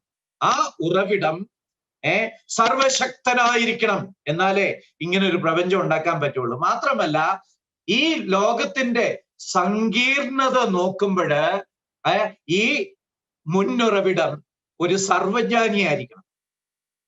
നമ്മുടെ ഒരു കോശം എന്ന് പറയുന്നത് മൊട്ടുസൂചിയുടെ കുത്തുന്ന അറ്റത്തെക്കാളും ചെറുതാ. ഒരു കോശം മൊട്ടുസൂചിയുടെ കുത്തുന്ന അറ്റത്തെക്കാളും ചെറുതാ. അതിനകത്ത് ഒരു എൻസൈക്ലോപീഡിയ ബ്രിട്ടാനിക്കയുടെ 1000 കോപ്പിയിൽ അടങ്ങാവുന്നത്ര ഇൻഫർമേഷൻ ഉണ്ട്. എൻസൈക്ലോപീഡിയ ബ്രിട്ടാനിക്കയുടെ 1000 കോപ്പിയിൽ അടങ്ങാവുന്ന ഇൻഫർമേഷൻ ഉണ്ട് ഒരു കോശത്തിൽ. വേറൊരു ഭാഷ പറഞ്ഞാൽ 325 കോടി അക്ഷരങ്ങൾ അടങ്ങിയ ഒരു ഗ്രന്ഥത്തിന്റെ അത്രയും വിവരം ഒരു കോശത്തെ എഴുതി വെച്ചിട്ടുണ്ട്. അയ്യോ, എന്തൊരു കോംപ്ലക്സിറ്റിയാ, എന്തൊരു സങ്കീർണതയാ. ഈ ദൈവം സർവജ്ഞാനിയായിരിക്കണം, ഈ മുന്നുറവിടം സർവജ്ഞാനിയായിരിക്കണം. അല്ലെങ്കിൽ ഇങ്ങനെ ഒരു പ്രപഞ്ചം സുസാധ്യമല്ല, ഉണ്ടാവത്തില്ലായിരുന്നു. മാത്രമല്ല, ഈ രൂപകൽപ്പനയിലെ വൈവിധ്യം പരിഗണിക്കുമ്പോൾ ഒരു വ്യക്തിയായിരിക്കണം. ചിലര് പറയും, ഒരു ദൈവം ഉണ്ട്, പക്ഷെ ഒരു ശക്തിയാ. ഈ സോഡാ കുപ്പിയൊക്കെ പൊട്ടിക്കുമ്പോ അതിൽ നിന്ന് കാറ്റ് പുറത്തു ചാടുന്നത് പോലെ, അല്ലെ വെടിമരുന്നിട്ടിട്ട് തീ കൊടുക്കുമ്പോൾ ഷൂ എന്ന് പറഞ്ഞ് തീ പൊങ്ങുന്നത് പോലെ എന്തോ ഒരു ശക്തിയാന്ന് പറയുന്നവരുണ്ട്. പക്ഷെ ഞാൻ പറഞ്ഞു വരുന്നത് എന്നാന്നറിയാമോ? ഈ പ്രപഞ്ചത്തിന്റെ രൂപകൽപ്പനയിലെ വൈവിധ്യം, ഒരു മയിലിന്റെ പീലി നോക്കൂ, ഒരു കുയിലിന്റെ നാദം നോക്കൂ, ശ്രദ്ധിക്കൂ, ഒരു പുഷ്പത്തിന്റെ മണം ശ്രദ്ധിക്കൂ, ഇലകളുടെ മനോഹാരിത നോക്കൂ. ഈ പ്രപഞ്ചത്തില് എന്തെല്ലാം സൗന്ദര്യങ്ങളും എന്തെല്ലാം വിവിധമായിട്ടുള്ള വൈവിധ്യങ്ങളുമാണ്. ഒരു ശക്തി ആയിരുന്നെങ്കിൽ ഈ വൈവിധ്യത്തിലൊന്നും താല്പര്യം വരികയില്ലായിരുന്നു. ദൈവം ഒരു ശക്തി മാത്രമാണെങ്കിൽ മയിലിന് ഇത്രയും നിറം വേണമെന്നുള്ള ആഗ്രഹമൊന്നും തോന്നുകയില്ല. ആ സൗന്ദര്യത്തെ ആസ്വദിക്കുന്ന ഒരു വ്യക്തി ആയതുകൊണ്ടാണ്, എയ്സ്തറ്റിക്സ് ഉള്ള, സൗന്ദര്യാസ്വാദനബോധമുള്ള ഒരു വ്യക്തി ആയതുകൊണ്ടാണ് ഈ പ്രപഞ്ചത്തിൽ ഇത്രയും സങ്കീർണതയും ഇത്രയും മനോഹാരിതയും. അങ്ങനെയാണെങ്കിൽ ഈ മുൻനിറവിടം ഒരു വ്യക്തിയായിരിക്കണം. ഇഷ്ടങ്ങളുള്ള, അനിഷ്ടങ്ങളുള്ള, ആസ്വദിക്കുന്ന, ഇഷ്ടപ്പെടുന്ന, പിണങ്ങുന്ന, ശിക്ഷിക്കുന്ന ഒരു വ്യക്തിയായിരിക്കണം ഈ മുൻനിറവിടം. അങ്ങനെയാണെങ്കിൽ ഈ പ്രപഞ്ചത്തിന് ഒരു മുൻനിറവിടം ഉണ്ടായേ പറ്റൂ. ശാസ്ത്രം അനുസരിച്ച് തന്നെ ആ മുൻനിറവിടം ഒരു വ്യക്തിയും കൂടെ ആയിരിക്കണം. മാത്രമല്ല, ആദ്യ കാരണം ആയതിനാൽ ആ വ്യക്തി നിർമ്മിക്കപ്പെടാത്തവനുമായിരിക്കണം. കാരണം ഏതിങ്ങനെയുള്ള ഒരു കാര്യം പറഞ്ഞാലും അവസാനം നമുക്ക് ആദ്യ കാരണത്തിൽ എത്തണം. ആ ആദ്യ കാരണനായിട്ടുള്ള വ്യക്തി നിത്യനായിരിക്കണം. വേദപുസ്തകം പറയുന്നത് പോലെ എത്ര മനോഹരമായിട്ടാണ് വേദപുസ്തകം ഈ ആശയങ്ങൾ ചമച്ചിരിക്കുന്നത് നോക്കുക. നിത്യനായ യഹോവ, നിത്യനായ ദൈവം, നിത്യനായ യേശു ക്രിസ്തു, ഈ ത്രിയേക ദൈവമാണ് ആദ്യ കാരണം. നിർമ്മിക്കപ്പെടാത്തവൻ നിത്യൻ. യോ, ഈ ദൈവത്തെ എങ്ങനെയാണ് ആരാധിക്കാനായിട്ട് കഴിയുന്നത്? സർവശക്തൻ, സർവജ്ഞാനി, അതുപോലെ വ്യക്തിത്വമുള്ളവന്, നിത്യനായിട്ടുള്ളവൻ. ഇനി ഒരുപാട് കാര്യങ്ങൾ വേണേ എഴുതാം, ഞാനിവിടെ അവസാനിപ്പിക്കുക. എത്ര വലിയവനായി ദൈവം! കർത്താതി കർത്താവാണ്, രാജാതി രാജാവാണ്, അടുത്തുകൂടാത്ത വെളിച്ചത്തിൽ വസിക്കുന്നവനാണ്, സർവവല്ലഭനാണ്. സ്തോത്രം. അങ്ങനെയുള്ള ഒരു ആദ്യ കാരണനാണ് ഈ പ്രപഞ്ചത്തിന്. അതിനാൽ സർവശക്തനും നിത്യനും സർവജ്ഞാനിയും വ്യക്തിയുമായ ഒരു ആദ്യ കാരണൻ അനിവാര്യനാണ്. ആ ആദ്യ കാരണനാണ് ദൈവം. വ്യക്തിയായ, നിത്യനായ, സർവശക്തനായ, സർവജ്ഞാനിയായ, സർവവ്യാപിയായ, സർവസ്നേഹിയായ, സർവനന്മിയായ ആ വ്യക്തിത്വമാണ് വേദപുസ്തകം വെളിപ്പെടുത്തുന്ന ദൈവം. സ്തോത്രം. നമ്മള് ആ ദൈവത്തെക്കുറിച്ച് ഈ മനുഷ്യ സൃഷ്ടി പറഞ്ഞു തുടങ്ങുന്നത് ദൈവത്തിൽ തന്നെയാണ് ആരംഭിക്കേണ്ടത്. ദൈവം ഒരു അനിവാര്യനായ വ്യക്തിയാണ്. എന്താ അനിവാര്യനായ വ്യക്തി എന്ന് പറയുന്നത്? ഒരു എസെൻഷ്യൽ ബീയിങ്, ഒരു നെസസറി ബീയിങ്, ഒഴിവാക്കാൻ പറ്റത്തില്ല. എന്താ കാരണം? ഒരാദ്യ കാരണം ഉണ്ടേലേ പറ്റൂ. ഈ പ്രപഞ്ചമുള്ളത് കൊണ്ട്, ഞാനുള്ളത് കൊണ്ട് എനിക്കൊരു ദൈവത്തെ നിഷേധിക്കാൻ കഴിയില്ല. ഞാനിപ്പം ഒന്നുകിൽ ഇരുന്ന് സംസാരിക്കുകയായിരിക്കണം, അല്ലെങ്കിൽ നിന്ന് സംസാരിക്കുകയായിരിക്കണം എന്നായിരിക്കും നിങ്ങൾ ചിന്തിച്ചിരിക്കും. ഞാൻ ഇരുന്നാ സംസാരിച്ചുകൊണ്ടിരിക്കും. അപ്പൊ ഞാൻ ഇരുന്ന് സംസാരിക്കണമെങ്കിൽ അതിനൊരു ബലമുള്ള പ്രതലം വേണം. അതൊരു നെസസറി തിങ്ങാണ്, ഒഴിവാക്കാൻ പറ്റത്തില്ല. ഞാന് വായുവിലിരുന്നങ്ങ് പ്രസംഗിക്കുക എന്ന് പറഞ്ഞാൽ നിങ്ങളാരും വിശ്വസിക്കുകയില്ല. ഉടനെ ഉള്ളംപാറയോ അങ്ങനെയുള്ള സ്ഥലത്ത് എവിടെയെങ്കിലും കൊണ്ടുപോകണമെന്ന് പറയും. അതൊരു നെസസറി കൺസെപ്റ്റാ. അങ്ങനെയാണെങ്കിൽ ദൈവം ഒരു നെസസറി ബീയിങ്. പ്രപഞ്ചം ഉള്ളത് കൊണ്ട്, ഞാനുള്ളത് കൊണ്ട് ഒരു ദൈവം ഉണ്ടെങ്കിലേ പറ്റൂ. അവൻ അനിവാര്യനാണ്. പണ്ടാരണ്ട് പറഞ്ഞു, ഈ ട്രെയിനിന്റെ ഒക്കെ അവസാനത്തെ ബോഗിയാ എപ്പോഴും മറിയുന്നത്. അതുകൊണ്ട് ഇനി അവസാനത്തെ ബോഗി വേണ്ട എന്ന് പറഞ്ഞതായിട്ട് കേട്ടിട്ടുണ്ട്.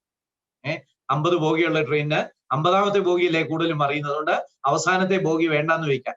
50ാമത്തെ മാറ്റിയാല് 49ാമത്തെ അവസാനത്തെ ആകും അല്ലേ? അതും മാറ്റിയാല് 48ാമത്തെ അവസാനത്തെ ആകും എന്ന് പറഞ്ഞ പോലെ ആദ്യ കാരണനായ ഒരു ദൈവത്തെ ഈ ട്രെയിനിൽ നിന്ന് മാറ്റാൻ കഴിയുമോ? ഒരിക്കലും കഴിയത്തില്ല. ആ ആദ്യ കാരണൻ ഇല്ലെങ്കിൽ, ആ സർവശക്തനായ ദൈവം ഇല്ലെങ്കിൽ ഞാനുമില്ല, നിങ്ങളുമില്ല. ഇപ്പോഴ് ഞാനും നിങ്ങളും ഒക്കെ ഉള്ളത് കൊണ്ട് ദൈവം, അനിവാര്യനായ ആ ദൈവം ഉണ്ട്. സൃഷ്ടിതാവായ ദൈവത്തെ അംഗീകരിക്കുന്നുണ്ടോ ഇല്ലയോ എന്നതിന്റെ അടിസ്ഥാനത്തിൽ മനുഷ്യോൽപ്പത്തിയെക്കുറിച്ച് 2 വീക്ഷണങ്ങളുണ്ട്. ഇങ്ങനെയൊക്കെയാണ്. എനിക്കൊരു ദൈവത്തെ വാസ്തവത്തിൽ നിരാകരിക്കാൻ പറ്റത്തില്ല, കാരണം ദൈവം അനിവാര്യനാണ്.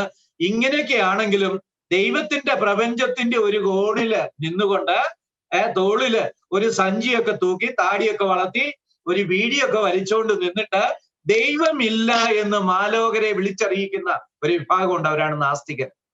അപ്പം ഒരാൾ ഒരു നാസ്തികനാണോ അല്ല ദൈവവിശ്വാസിയാണോ എന്നുള്ള അടിസ്ഥാനത്തില് മനുഷ്യ സൃഷ്ടിയെക്കുറിച്ചും 2 വീക്ഷണങ്ങളുണ്ട്.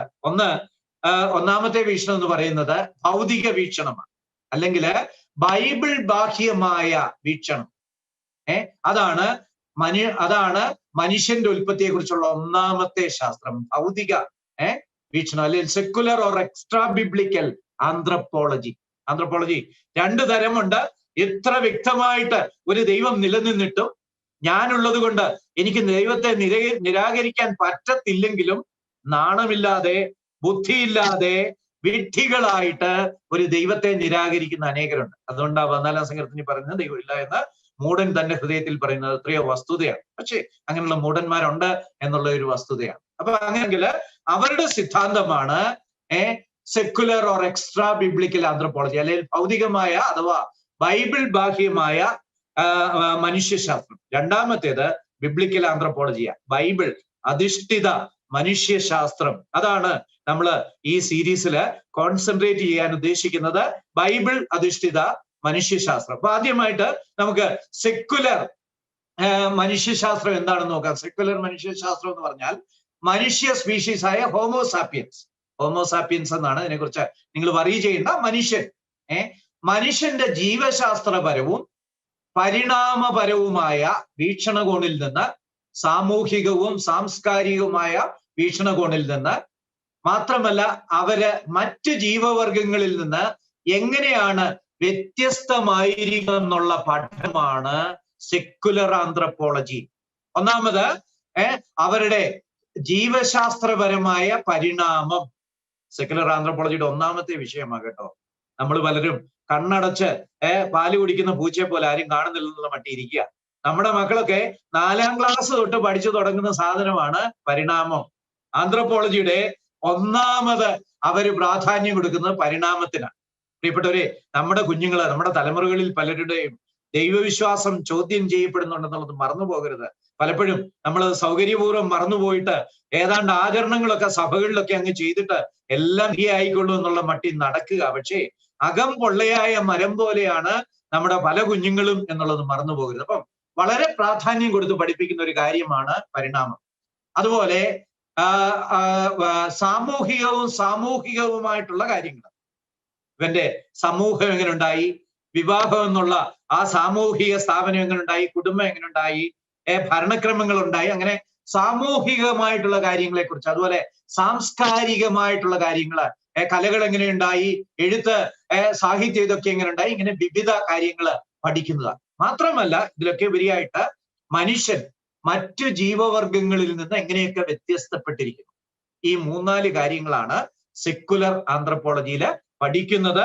സെക്കുലർ ആന്ത്രപ്പോളജിയിൽ പരിണാമമുണ്ട്, മനുഷ്യൻ അതുപോലെ അവന്റെ സംസ്കാരം എങ്ങനെ വന്നു എന്നുള്ളതുണ്ട്, അതുപോലെ അവന്റെ സാമൂഹിക വ്യവസ്ഥിതി എങ്ങനെ വന്നു എന്നുള്ളതുണ്ട്, മാത്രമല്ല അവൻ മറ്റു ജീവികളിൽ നിന്ന് എങ്ങനെയൊക്കെ വ്യത്യസ്തനായിരിക്കുന്നു എന്നുള്ളതും ഉണ്ട്. അപ്പൊ ഇതാണ് സെക്കുലർ ആന്ത്രപ്പോളജി. ഇനി നമുക്ക് ബിബ്ലിക്കൽ ആന്ത്രപ്പോളജിയിലേക്ക് വരാം.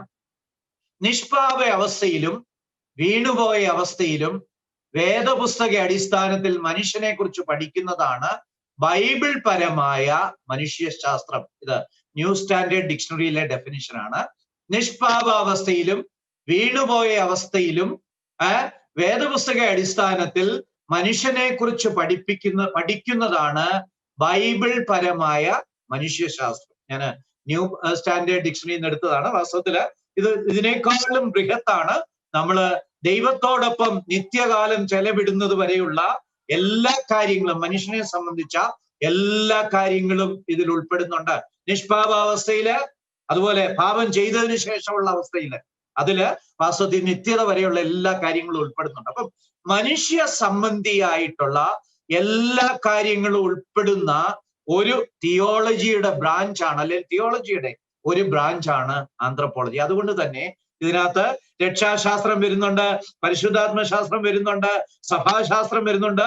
ഈ കാര്യങ്ങളെല്ലാം, എല്ലാ തിയോളജിക്കൽ ബ്രാഞ്ചും ആന്ത്രപ്പോളജിയുമായിട്ട് ബന്ധമുള്ളതാണ്. കാരണം എല്ലാ തിയോളജിയും മനുഷ്യന് വേണ്ടിയാണ് ദൈവം നൽകിയിരിക്കുന്നത്. അതുകൊണ്ട് ഇത് വളരെ പ്രധാനപ്പെട്ട ഒരു കാര്യമാണ്. ഇനി നമുക്ക് മനുഷ്യോൽപ്പത്തിയിലേക്ക് വരാം. മനുഷ്യോൽപ്പത്തിയില് ഞാൻ നേരത്തെ പറഞ്ഞല്ലോ 2 ആന്ത്രപ്പോളജി ഉണ്ടെന്ന്, സെക്കുലർ ആന്ത്രപ്പോളജിയും ബിബ്ലിക്കൽ ആന്ത്രപ്പോളജിയും. സെക്കുലർ ആന്ത്രപ്പോളജി പരിണാമ സിദ്ധാന്തമാണ് പറയുന്നത്. അതുപോലെ ബിബ്ലിക്കൽ ആന്ത്രപ്പോളജി സൃഷ്ടി സിദ്ധാന്തമാണ് പറയുന്നത്. ഈ ലോകത്തിലുള്ള ശാസ്ത്ര കുതുകികളൊക്കെ പരിണാമ സിദ്ധാന്തമാണ് പറയുന്നത്. മനുഷ്യൻ പരിണമിച്ച് കുരങ്ങു പോലെയുള്ള ഒരു ജീവിയിൽ നിന്ന് ഉണ്ടായി വന്നു, പരിണാമ സിദ്ധാന്തം.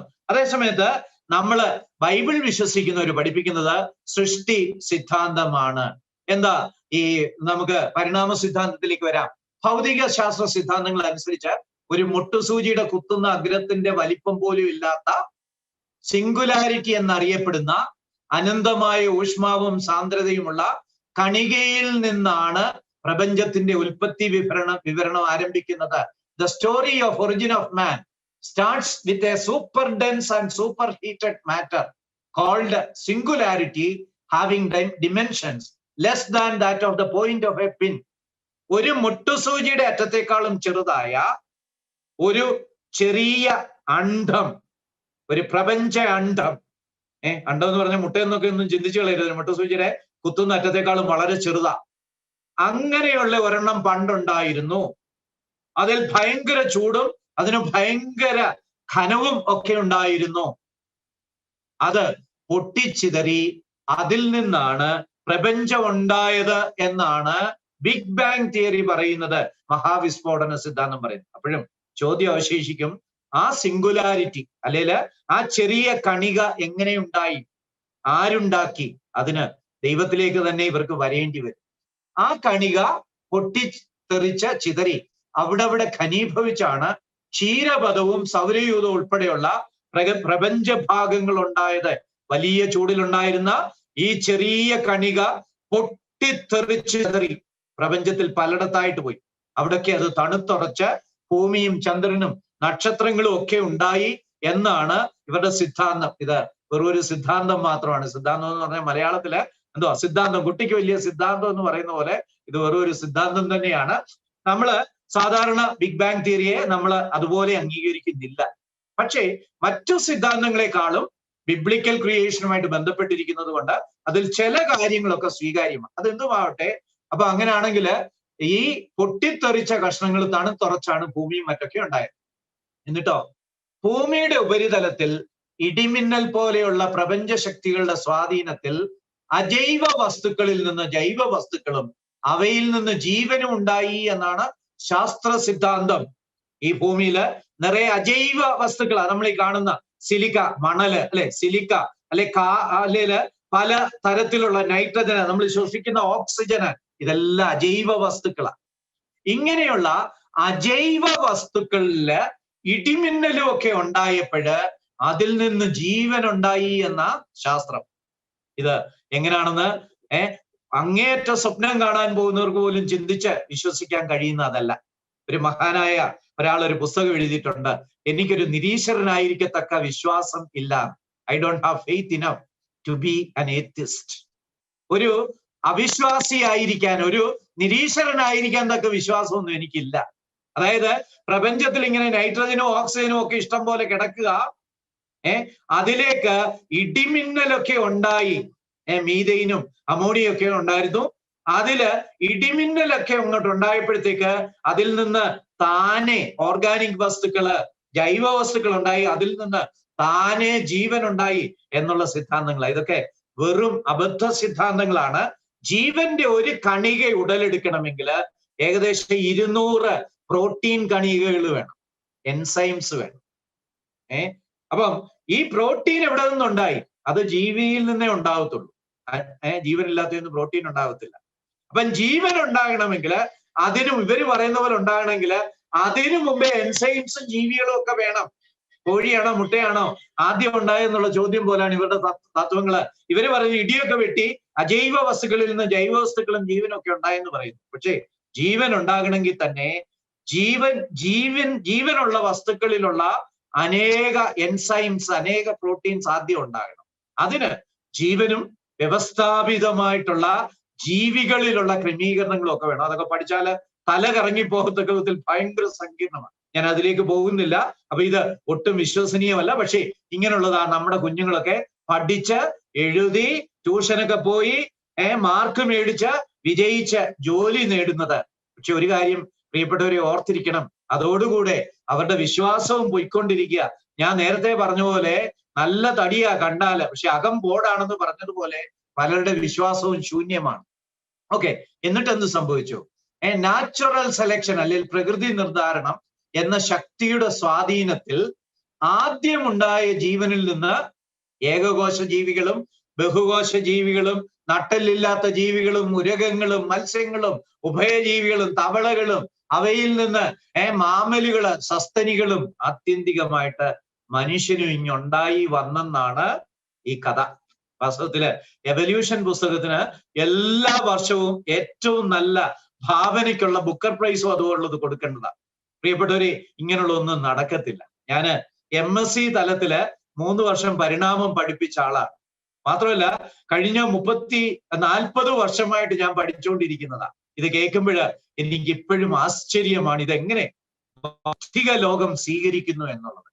ദൈവം വിശ്വാസമില്ലെങ്കിൽ എന്തും വിശ്വസിക്കത്തക്ക വിധത്തിലുള്ള ആ വിഡ്ഢിത്തരം വിശ്വസിക്കാനുള്ള ആ കഴിവ് മനുഷ്യന് ദൈവം അയച്ചു കൊടുക്കുന്നു എന്നുള്ളതല്ലാതെ ഇതിന് വിശദീകരണം ഒന്നുമില്ല. ദൈവത്തെ നിഷേധിക്കുന്നവർക്ക് കളവ് വ്യാജം വിശ്വസിക്കാനുള്ള വ്യാപാര ശക്തി ദൈവം അയച്ചു കൊടുക്കുന്നത് നമ്മൾ വായിക്കുന്നുണ്ട്. അത് മാത്രമേ നമുക്കൊരു വിശദീകരണമുള്ളൂ. അപ്പം ഇത് പറയുന്നത് ചെറിയ ജീവിയിൽ നിന്ന് വലിയ ജീവികളുണ്ടായി, വലിയ ജീവിയിൽ നിന്ന് അതിനേക്കാളും വലുതുണ്ടായി, അങ്ങനെ ഉണ്ടായി മനുഷ്യനുണ്ടായി. അങ്ങനെയാ ഈ സിദ്ധാന്തം പറയുന്നത്. പക്ഷേ ഇതൊന്നും സുസാധ്യമായിട്ടുള്ള കാര്യങ്ങളല്ല. ഇങ്ങനെ ഒരു സാധ്യതയും ഇല്ല എന്ന് നമുക്ക് വളരെ ലളിതമായിട്ട് യുക്തി അനുസരിച്ചും ശാസ്ത്രം അനുസരിച്ചും മനസ്സിലാക്കാവുന്നേ ഉള്ളൂ. ഇവര് പറയുന്ന കാര്യങ്ങള് ഒരു മരമായിട്ട് വരച്ചാൽ ഇതുപോലെ ഇരിക്കും. താഴെ അജൈവ വസ്തുക്കള്, പിന്നെ അതിന്റെ മുകളിൽ ജൈവ വസ്തുക്കള്, അതിന്റെ മുകളിൽ ഒരു ഏകകോശ ജീവി, അതിൽ നിന്ന് മരങ്ങളും സസ്യങ്ങളും അതുപോലെ ചെറുപ്രാണികളും വലിയ പ്രാണികളും ഒക്കെ ഉണ്ടായി. ശാസ്ത്രം അനുസരിച്ച് മനുഷ്യന്റെ കസിന മാവും തെങ്ങും ഒക്കെ കേട്ടോ. കണ്ടില്ലേ, ഒരു മരം, ആ മരത്തിന്റെ ഒരു ബ്രാഞ്ച് സസ്യങ്ങളല്ലേ. ഇതാണ് നമ്മള് ബൗദ്ധ്യലോകം പഠിപ്പിച്ചുകൊണ്ടിരിക്കുന്നത്. സമ്പൂർണമായിട്ടും വിഡ്ഢിത്തരമാണ്, യാതൊരു വിധത്തിലും യുക്തിസഹമായിട്ട് വിശ്വസിക്കാൻ കഴിയാത്ത ഒന്നാണ്. പക്ഷേ ദൈവമില്ലെന്ന് പറഞ്ഞു കഴിഞ്ഞാൽ ഏത് വിഡ്ഢിത്തരവും വിശ്വസിക്കാനുള്ള കൃപാവരം ലഭിക്കുന്നത് കൊണ്ട് അവർക്കിത് വിശ്വസിക്കാൻ കഴിയുന്നു എന്ന് മാത്രമേ പറയാൻ കഴിയത്തുള്ളൂ. ഇതിനകത്ത് ഒരുപാട് പിശകുകളുണ്ട്. ഞാൻ 2-3 മാത്രമേ പറയുന്നുള്ളൂ. കാരണം ഒരുപാട് ശാസ്ത്രത്തിലേക്ക് പോയ ചിലർക്കൊക്കെ എങ്കിലും മനസ്സിലാക്കാൻ ബുദ്ധിമുട്ട് വരുന്നത് കൊണ്ടാണ്. എന്നാൽ യുവാക്കന്മാരും അതുപോലെ ഈ വിഷയങ്ങളിൽ താല്പര്യമായിട്ടുള്ളവർക്ക് ശ്രദ്ധിച്ചാല് പിന്നീട് ആരെങ്കിലും ചോദിക്കുന്ന ചോദ്യത്തിനൊക്കെ ഉത്തരം പറയാനായിട്ട് സാധിക്കും. ഈ മഹാവിസ്ഫോടനം അല്ലെങ്കിൽ ബിഗ് ബാങ് നടന്നിട്ട് 1370 കോടി വർഷമായെന്ന് ഇവർ പറയുന്നു.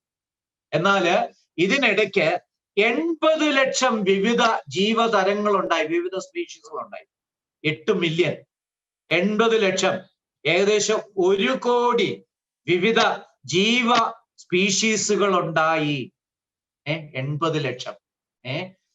ഇതില് മനുഷ്യന് തന്നെ 1 ലക്ഷം ജീനുണ്ട്, 1 ലക്ഷം പാരമ്പര്യ ഘടകങ്ങളുണ്ട്.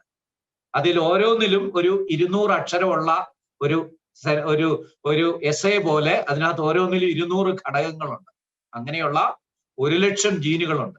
അങ്ങനെയുള്ള ധാരാളം ജീനുകളുള്ള താഴത്തെ ചെറിയ ജീവികളിലൊക്കെ ജീനുകളുടെ എണ്ണം കുറവായിരിക്കും. എന്നാലും ഒരു 80 ലക്ഷം ജീനുകൾ, വിവിധ വർഗങ്ങളുണ്ട്. ഇവയെല്ലാം കൂടെ എടുത്തു നോക്കിയാൽ എത്ര കോടി കോടി കോടി കോടി കോടി വിവിധ തരം പാരമ്പര്യ ഘടകങ്ങൾ ജീനുകൾ ഈ ലോകത്തിൽ കാണും. സ്റ്റാറ്റിസ്റ്റിക്സ് അനുസരിച്ച്, സ്ഥിതിവിവരശാസ്ത്രം അനുസരിച്ച് ഇറ്റ് ഈസ് ഇമ്പോസിബിൾ. ഇവരീ പറയുന്ന മെക്കാനിസം അനുസരിച്ച് ആകസ്മികമായിട്ട് അബദ്ധത്തിന് പ്രകൃതി നിർദ്ധാരണം വഴി എങ്ങനെയൊക്കെയോ ഈ 80 ലക്ഷം ജീവികളിലുള്ള ട്രില്യൺ ട്രില്യൺ ട്രില്യൺ ട്രില്യൺ കണക്കിനുള്ള ഇത്രയധികം ജീനുകള് അബദ്ധത്തിനുണ്ടായി എന്ന് പറയുന്നത് സ്റ്റാറ്റിസ്റ്റിക്സ് അനുസരിച്ച് ഇമ്പോസിബിൾ ആണ്.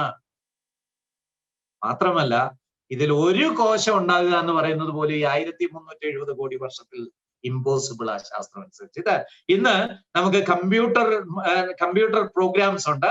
അതിൽ ഈ സ്റ്റാറ്റിസ്റ്റിക്കൽ പ്രോബബിലിറ്റി ടെസ്റ്റ് ചെയ്യാൻ പറ്റും. അങ്ങനെ ടെസ്റ്റ് ചെയ്യുമ്പോൾ അവർ പറയുന്നത് ദിസ് ഈസ് ഇമ്പോസിബിൾ. ഒരു ജീൻ ഉണ്ടാകുന്ന കാര്യം പോലും ഇമ്പോസിബിൾ ആണ്. എന്തിനാ അവൻ ഇത്രയും പറയുന്നത്? 1370 വർഷങ്ങളില് 80 ലക്ഷം വിവിധതരം ജീവികള്, അതിനകത്ത് കോടാനുകോടി കോടാനുകോടി കോടാനുകോടി വിവിധതരം ജീനുകള്, അത് ആകസ്മികമായിട്ട് ഒന്നുമില്ലായ്മയിൽ നിന്ന് 1370 കോടിയല്ല, കോടി കോടി കോടി കോടി കോടി കോടി 1370 കോടി ഉൾപ്പെട്ടാലും അത്രയും വർഷം കൊണ്ട് സ്ഥിതിവിവര ശാസ്ത്രം അനുസരിച്ച് അല്ലെങ്കിൽ സ്റ്റാറ്റിസ്റ്റിക്സ് അനുസരിച്ച് ഇമ്പോസിബിൾ അല്ല. ഇനിയും പരിണാമ സിദ്ധാന്തം ശരിയായിരുന്നുവെങ്കിൽ ഒരു ജീവിയിൽ നിന്ന് ലക്ഷക്കണക്കിന് തരം ജീവികൾ ഉണ്ടാകുമ്പോൾ അവയ്ക്കിടയിലുള്ള അനേകം കോടി ഇണക്കുകണ്ണികൾ ഉണ്ടായിരുന്നേനെ.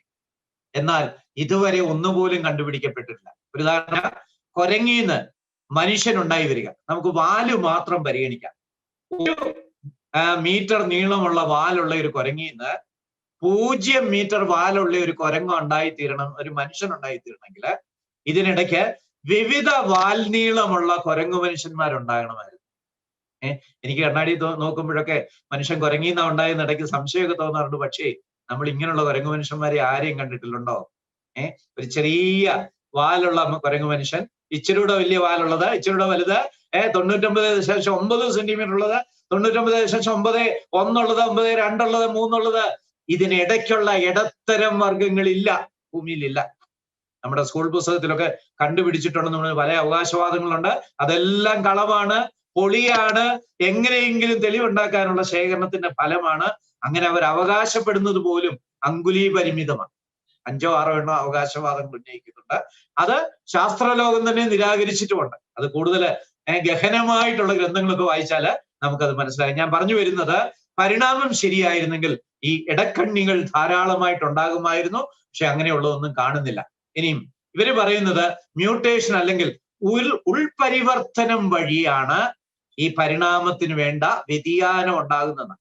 അതായത് 1 മീറ്ററുള്ള കുരങ്ങില് മ്യൂട്ടേഷൻ സംഭവിച്ച അതിൻ്റെ ഉള്ളില് ചേഞ്ചസ്, അബദ്ധത്തിനുള്ള ചേഞ്ചസ് ഉണ്ടാകുക. മ്യൂട്ടേഷൻ അതും അബദ്ധമാകട്ടോ, അബദ്ധത്തിനുണ്ടാകുന്നത്, ബൈ ചാൻസ് ഉണ്ടാകുന്നത്, ആകസ്മികമായിട്ടുണ്ടാകുന്നത്. അങ്ങനെയുള്ള മ്യൂട്ടേഷൻസിലൂടെയാണ് വ്യതിയാനങ്ങൾ ഉണ്ടാകുന്നതെന്നാണ്. എന്നിട്ട് ആ വ്യതിയാനങ്ങളാണ് പരിണാമത്തിലേക്ക് നയിക്കുന്നതെന്നാണ്. പക്ഷെ സത്യം എന്നാണെന്ന് അറിയാമോ? 99% മ്യൂട്ടേഷനുകളും ഡിസഡ്വാൻറ്റേജിയസാ, ഡെലിറ്റീരിയസാ, നാശോന്മുഖമാ. അതിൽ നിന്ന് എങ്ങനെ പുരോഗതി ഉണ്ടാകും? ഞാനിപ്പോ ഇവിടെ മെഡിക്കൽ കോളേജിന്റെ അവിടെ ആയിരിക്കുന്നത്. എനിക്ക് തിരുമലയ്ക്ക് വരണം. ഞാൻ 1 സ്റ്റെപ്പ് വെച്ചിട്ട് 99 സ്റ്റെപ്പ് പുറമോട്ട് വെച്ചാൽ എത്ര വർഷം കൊണ്ട് തിരുമല എത്തും?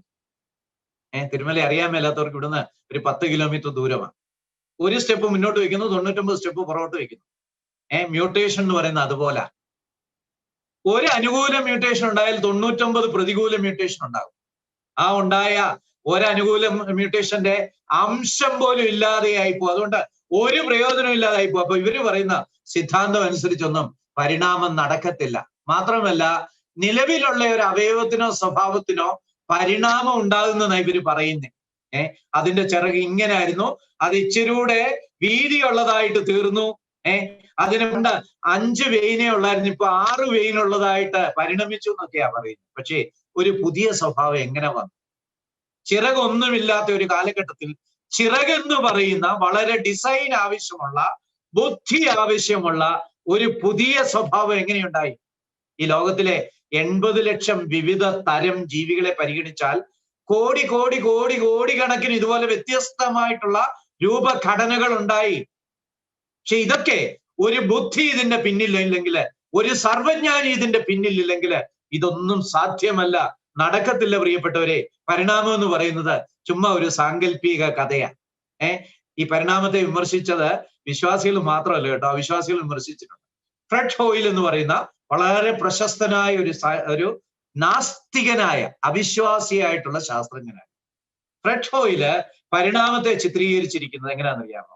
ഇത് ഈ പടത്തിൽ കാണുന്നത് ഒരു ജങ്ക്യാർഡ്, ആക്രി സ്ഥലം. പഴയ ആക്രി സാധനങ്ങൾ, ഇരുമ്പ് കഷ്ണങ്ങളും അലുമിനിയം കഷ്ണങ്ങളും ഇതൊക്കെ എല്ലാം കൂടെ കൂട്ടിയിട്ടേക്കുന്ന സ്ഥലമാണ്. ജങ്ക്യാർഡാണ്, അല്ലെ സ്ക്രാപ്പ് യാർഡാണ്. ഈ സ്ക്രാപ്പ് യാർഡില് ഒരു വലിയ ടൊറനാഡോ അടിച്ചു, ഭയങ്കര കൊടുങ്കാറ്റടിച്ചു. അതൊരു ആകസ്മികതയാ അല്ലെ? അപ്പം ഈ ഇരുമ്പ് കഷ്ണങ്ങളെല്ലാം കൂടെ അങ്ങോട്ടും ഇങ്ങോട്ടും കൂട്ടി ഇടിച്ച് അങ്ങോട്ടും ഇങ്ങോട്ടും തകർന്ന് പൊട്ടിച്ച് അവയ്ക്ക് വലിയ വ്യത്യാസങ്ങളൊക്കെ ഉണ്ടായി. പുതിയ കാര്യങ്ങള്, പുതിയ ഭാഗങ്ങളൊക്കെ ഉണ്ടായി. അങ്ങനെ നമ്മുടെ സജി സോഹറിന്റെ എയർ ഇന്ത്യയുടെ ഒരു ബോയിങ് 747 ഉണ്ടായി എന്ന് പറയുന്നത് പോലെ സാധ്യമാണെന്നാണ് ഞാൻ പറഞ്ഞതല്ല കേട്ടോ. ഫ്രെഡ് ഹോയിൽ എന്ന് പറയുന്ന നിരീശ്വര ശാസ്ത്രജ്ഞൻ, പ്രശസ്തനായ നിരീശ്വര ശാസ്ത്രജ്ഞന് പരിണാമം ഇവര് പറയുന്നത് പോലെ മ്യൂട്ടേഷൻ വഴിയും നാച്ചുറൽ സെലക്ഷൻ വഴിയും അതുപോലെ ഇവര് പറയുന്ന ഡാർവിനിസം വഴിയൊക്കെ ഉണ്ടാകാനുള്ള സാധ്യത ഇത്രയുള്ളെന്ന് അദ്ദേഹം പറഞ്ഞിരിക്കുന്നു. നിങ്ങൾക്ക് എന്ത് തോന്നുന്നു? ഒരാക്രിക്കടയില് കൊടുങ്കാറ്റടിച്ച ഇതുപോലൊരു വിമാനം ഉണ്ടാകുമോ? ഉണ്ടാകും എന്നുള്ളൊരു തംസപ്പ് ഒന്ന് കാണിക്കാമോ? പറ്റും. ആക്രിക്കടയിൽ കൊടുങ്കാറ്റടിച്ചാൽ വിമാനം ഉണ്ടാകുമോ? അല്ല. കടൽ തീരത്ത് കൊടുങ്കാറ്റടിച്ചാൽ ഈ മണൽത്തരികളെല്ലാം കൂടെ തന്നെ സംയോജിച്ച് വിമാനം ഉണ്ടാകുമോ? അല്ല വിമാനം പോട്ട് ഒരു സൂചി ഉണ്ടാകുമോ? ഇല്ല. ഇതിന്റെ പിന്നിൽ ഒരുപാട് ഡിസൈൻ ആവശ്യമുണ്ട്. ഇത്രയും മാത്രമല്ല, അനേക നിരീശ്വരവാദികളും ശാസ്ത്രജ്ഞന്മാരും ഒക്കെ ഇതിനെ ചലഞ്ച് ചെയ്തിട്ടുണ്ട്. ആർതർ കോയിസ്ലർ എന്ന് പറഞ്ഞ ഒരു പ്രശസ്ത നാസ്തികനുണ്ടായിരുന്നു. ആർതർ കോയിസ്ലർ, അദ്ദേഹത്തിന്റെ വളരെ പ്രശസ്തമായ ഒരു ബുക്കുണ്ട് ജാനസ്. ആർതർ കോയിസ്ലർ പറയുന്നത് ഒരു കുരങ്ങനെ നമ്മൾ ടൈപ്പ് ചെയ്യാൻ പഠിപ്പിക്കുക. എന്നിട്ട് ആ പുള്ളി ഇരുന്ന് ഒരു ടൈപ്പ് റൈറ്ററിന്റെ മുന്നിൽ ഇരുന്ന് ഇങ്ങനെ ടൈപ്പ് ചെയ്തുകൊണ്ടിരിക്കുക. പേപ്പർ ഇങ്ങനെ ഇഷ്ടം പോലെ വെച്ചു കൊടുത്തിട്ടുണ്ട്. പുള്ളി കെട്ടുകെടാന്ന് അടിച്ചുകൊണ്ടിരിക്കുക. ഒരു പേജ് ആകുമ്പോഴത്തേക്ക് അത് ടൈപ്പ് ചെയ്താൽ അപ്പുറത്തോട്ട് വീഴും. അടുത്ത് പിന്നെയും പുള്ളി അടിച്ചുകൊണ്ടിരിക്കുക. ഇടയ്ക്ക് ആഹാരമൊക്കെ കൊടുക്കണം, പഴമൊക്കെ കൊടുക്കണം. കുരങ്ങച്ചനല്ലേ അല്ലെ? പുള്ളി ഇങ്ങനെ അടിച്ചുകൊണ്ടിരിക്കുക. അങ്ങനെ അടിച്ചടിച്ചടിച്ച് കുറെ മാസങ്ങൾ പുള്ളി അടിച്ചു കഴിഞ്ഞപ്പോഴ് ഒരു ഷേക്സ്പീരിയൻ ഡ്രാമ തന്നെ ഉണ്ടാകുമോ? കുരങ്ങച്ച, നിന്റെ പേരെന്നാന്നുള്ളതിന് ഉത്തരം പോലും രാമൻ എന്നാന്ന് എഴുതാൻ പോലും അങ്ങനെ ടൈപ്പ് ചെയ്താൽ കുരങ്ങച്ചനെ കൊണ്ട് പറ്റില്ല. എത്ര മാസം പറ്റിയാലും. എന്താ കാരണം? ഇതിന്റെയൊക്കെ പിന്നില്, ഭാഷയുടെ പിന്നില് ബുദ്ധിശക്തി ഉണ്ട്, ഡിസൈൻ ഉണ്ട്. അങ്ങനെയാണെങ്കിൽ 325 കോടി അക്ഷരങ്ങൾ അടങ്ങിയ ജീവശാസ്ത്ര ഗ്രന്ഥമായ ജനറ്റിക് ഗ്രന്ഥത്തിന്റെ പാരമ്പര്യ ഗ്രന്ഥത്തില് തന്നെ ഉണ്ടായെന്ന് പറഞ്ഞാൽ വിഡ്ഢികൾക്ക് മാത്രമേ വിശ്വസിക്കാൻ പറ്റുള്ളൂ. പ്രിയപ്പെട്ടവരെ, ഇത് പമ്പര വിഡ്ഢിത്തരമാണ്. ഇത് പറയുന്ന ഞാനല്ല, ഞാൻ ഉദ്ധരിച്ചത് രണ്ടും നിരീശ്വരവാദികളായിട്ടുള്ള ശാസ്ത്രജ്ഞന്മാരെ. ഈ ഫെഡ്ഫോയില് പരിണാമം ഉണ്ടാകാനുള്ള പ്രോബബിലിറ്റി കാൽക്കുലേറ്റ് ചെയ്തിട്ടുണ്ട്. ഒന്നിന്റെ പുറകില് 40,000 പൂജ്യം ഇടണം. ഒന്നിന്റെ പുറകില് 40,000 പൂജ്യം ഇടണം. എന്നിട്ട് അതിന്റെ മുകളിൽ ഒരു വരയിടണം. എന്നിട്ട് അതിന്റെ മുകളിൽ 1, 2-1, 4-1, 8-1, 16-1, 100-1 എന്നൊക്കെ പറയുന്നത് പോലെ ഒന്നിന്റെ താഴെ ഒരു വരയിട്ട് അതിന്റെ താഴെ 1 കഴിഞ്ഞ് ഒരു 40,000 പൂജ്യം ഇടുന്ന സംഖ്യ. 2-1 സാധ്യത എന്ന് പറഞ്ഞാൽ പകുതി ചാൻസ്. 4-1 എന്ന് പറഞ്ഞാൽ 25% ചാൻസ്. 100-1 എന്ന് പറഞ്ഞാൽ 1% ഉണ്ട്. 1000-1 എന്ന് പറഞ്ഞാൽ ദശാംശം സംതിങ്ങേ ഉള്ളൂ അല്ലെ? അപ്പൊ അങ്ങനെയാണെങ്കിൽ ഒന്നിന്റെ പുറകെ 40,000 പൂജ്യം ഇടുന്ന ഒരു സംഖ്യയിൽ 1 അത്രയ്ക്ക് സാധ്യതയുള്ളെന്നാണ് ശാസ്ത്രം തന്നെ പറയുന്നത്. ഞാൻ പറയുന്നതല്ല, ഇവര് തന്നെ പറയുന്നത്. അപ്പൊ ഇതൊന്നും സാധിക്കത്തില്ല കേട്ടോ. അങ്ങനെയാണെങ്കിൽ നമുക്ക് ബൈബിളിലെ സൃഷ്ടി സിദ്ധാന്തത്തിലേക്ക് വരാം. ഇത് നമുക്കെല്ലാം അറിയാവുന്നതുകൊണ്ട് എനിക്ക് എളുപ്പമാണ്. ബൈബിൾ ഈ വിഷയം വളരെ വ്യക്തമായിട്ട് പറയുന്നുണ്ട്. ഭൂമിയിലെ പൊടിയിൽ നിന്നാണ് ദൈവം മനുഷ്യനെ സൃഷ്ടിച്ചത്, മണ്ണിൽ നിന്നാണ്. ഭൂമിയുടെയും അല്ലെ മണ്ണിന്റെയും മനുഷ്യ ശരീരത്തിന്റെയും രാസഘടന സമാനമാണ്. നമ്മളിലുള്ള കാർബോഹൈഡ്രേറ്റ് ഒഴികെ സകല സാധനങ്ങളും മണ്ണിലുള്ളതാ. മണ്ണിൽ നിന്നല്ലാത്ത ഒന്നും നമ്മളിൽ ഇല്ല കേട്ടോ. ഇത് മുഴുവൻ മണ്ണിൽ നിന്നാണ്. നമ്മുടെയും മണ്ണിന്റെയും രാസഘടന ഒന്നാ. പരിണാമവാദികൾ എന്താ പറയുന്നത്? നമ്മൾ വെള്ളത്തിലാ ഉണ്ടായെന്നാ. വെള്ളത്തിലാ ആദ്യകോശം ഉണ്ടായത്. അതിൽ നിന്ന് പരിണമിച്ച് ഒരുപാട് നൂറുകണക്കിന് വർഷം കഴിഞ്ഞാണ് കരയിലേക്ക് കയറിയത്. അപ്പം അടിസ്ഥാനപരമായ സാധനം വെള്ളത്തിലല്ലേ. പക്ഷെ ഒരു കാര്യം മറക്കരുത്, ഈ വെള്ളത്തിൽ ഒരു സാധനവും ഇല്ല. വെള്ളം എന്ന് പറഞ്ഞാൽ വെറും പ്യൂർ H2O ആയിരുന്നു. ഈ ഭൂമിയിൽ നിന്ന് മഴ പെയ്ത് ഒലിച്ചിറങ്ങി എത്തിയത് മാത്രമേ വെള്ളത്തിലുള്ളൂ. അപ്പം വെള്ളത്തിൽ നിന്ന് ആ ജീവൻ ഉണ്ടായെന്ന് പറയുന്നത് വാസ്തവത്തിൽ വിഡ്ഢിത്തരമാണ്. ശരിയാ, ചിലര് വെള്ളത്തിലാ എപ്പോഴും ജീവിക്കുന്നതൊക്കെയുള്ളത് സത്യമാണ്. പക്ഷേ സൃഷ്ടിയെക്കുറിച്ച് പറയുമ്പോൾ ഇത് വെള്ളത്തിന്മേലല്ല, വെള്ളത്തിൽ നിന്നല്ല. മനുഷ്യന്റെ ഘടന മുഴുവന് മണ്ണിന്റെ ഘടന തന്നെയാണ്. അയ്യോ, അപ്പൊ വേദപുസ്തകം പറയുന്ന മണ്ണിൽ നിന്നാണ് അവൻ സൃഷ്ടിക്കപ്പെട്ടത് എന്ന് പറയുന്നത് എത്ര ബുദ്ധിപൂർവ്വം. ഞാൻ ഒരു കാര്യം കൂടെ പറയട്ടെ. മനുഷ്യൻ മരിച്ചിട്ട് മണ്ണിൽ വിലയം പ്രാപിക്കും. ആ വിലയം പ്രാപിക്കുന്ന മനുഷ്യൻ മണ്ണായി തീരുന്നു. എന്നിട്ട് ആ മണ്ണില് കൃഷി ചെയ്ത വസ്തുക്കളെയൊക്കെ കഴിച്ച് വേറെ മനുഷ്യന്മാർ വളരുന്നു. അതിനുശേഷം അവനും മരിച്ച് മണ്ണിൽ വിലയം പ്രാപിക്കും. അപ്പം മണ്ണും മനുഷ്യനും ഒന്നാ. ഒരു വ്യവസ്ഥിതിയാ. ബയോളജിയിൽ എക്കോസിസ്റ്റം എന്ന് പറയും. ഒരു എക്കോസിസ്റ്റത്തിന്റെ ഭാഗമാണ് മണ്ണും മനുഷ്യനും ഒക്കെ. ഇങ്ങനെ എങ്ങനെ മണ്ണായി തീരാൻ മനുഷ്യ നിനക്ക് കഴിയുന്നു? ജീവജാലങ്ങളിൽ മിക്കവയും മണ്ണിൽ നിന്നുണ്ടായവയാണ്. അതുകൊണ്ടാണ് ഇങ്ങനെ ഒരു പെർഫെക്റ്റ് സിസ്റ്റം. ചാകുക, മണ്ണിൽ ലയിക്കുക, മറ്റുള്ളവർ വലിച്ചെടുക്കുക, ചാകുക, മണ്ണിൽ ലയിക്കുക. നമ്മളും മണ്ണും ഒരേ ആവാസ വ്യവസ്ഥിതിയിലെ ഒരേ ചെയിനിന്റെ ഭാഗമാണ്. എന്തുകൊണ്ട് ഇങ്ങനെ സംഭവിച്ചു? അങ്ങനെ സംഭവിക്കാനുള്ള കാരണം മനുഷ്യനെ മണ്ണിൽ നിന്നാണ് ഉണ്ടാക്കിയത്. അയ്യോ, വേദപുസ്തകം എത്ര ശാസ്ത്രീയമാ, എത്ര വിശ്വസനീയ.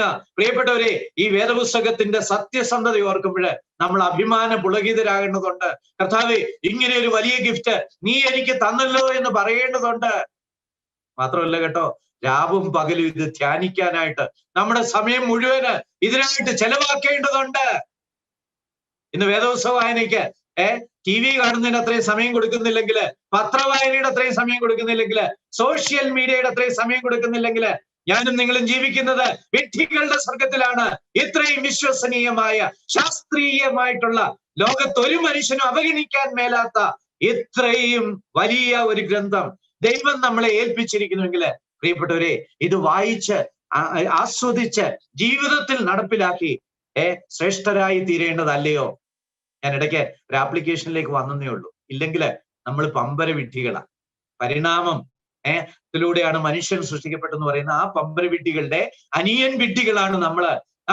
വചനത്തിന് സ്ഥാനം കൊടുക്കുന്നില്ലെങ്കിൽ, ഇത് പാലനം ചെയ്യാൻ കഴിയുന്നില്ലെങ്കിൽ, ഇതിലെ കാര്യങ്ങൾ നമ്മുടെ ജീവിതത്തിൽ നടപ്പിലാക്കാൻ കഴിയുന്നില്ലെങ്കിൽ, നമ്മുടെ ജീവിതത്തില്, ചര്യകളില്, മനോഭാവത്തില് ഈ ബൈബിളിനെതിരെയുള്ള കാര്യങ്ങൾ ഉണ്ടെങ്കിൽ, അയ്യോ, നമ്മൾ വിഡ്ഢികളാണ്, നമ്മൾ അബദ്ധത്തിലാണ്, നമ്മൾ വലിയ കുഴപ്പത്തിൽ ചെന്ന് ചാടും എന്നുള്ളൊരു സംശയിക്കേണ്ട.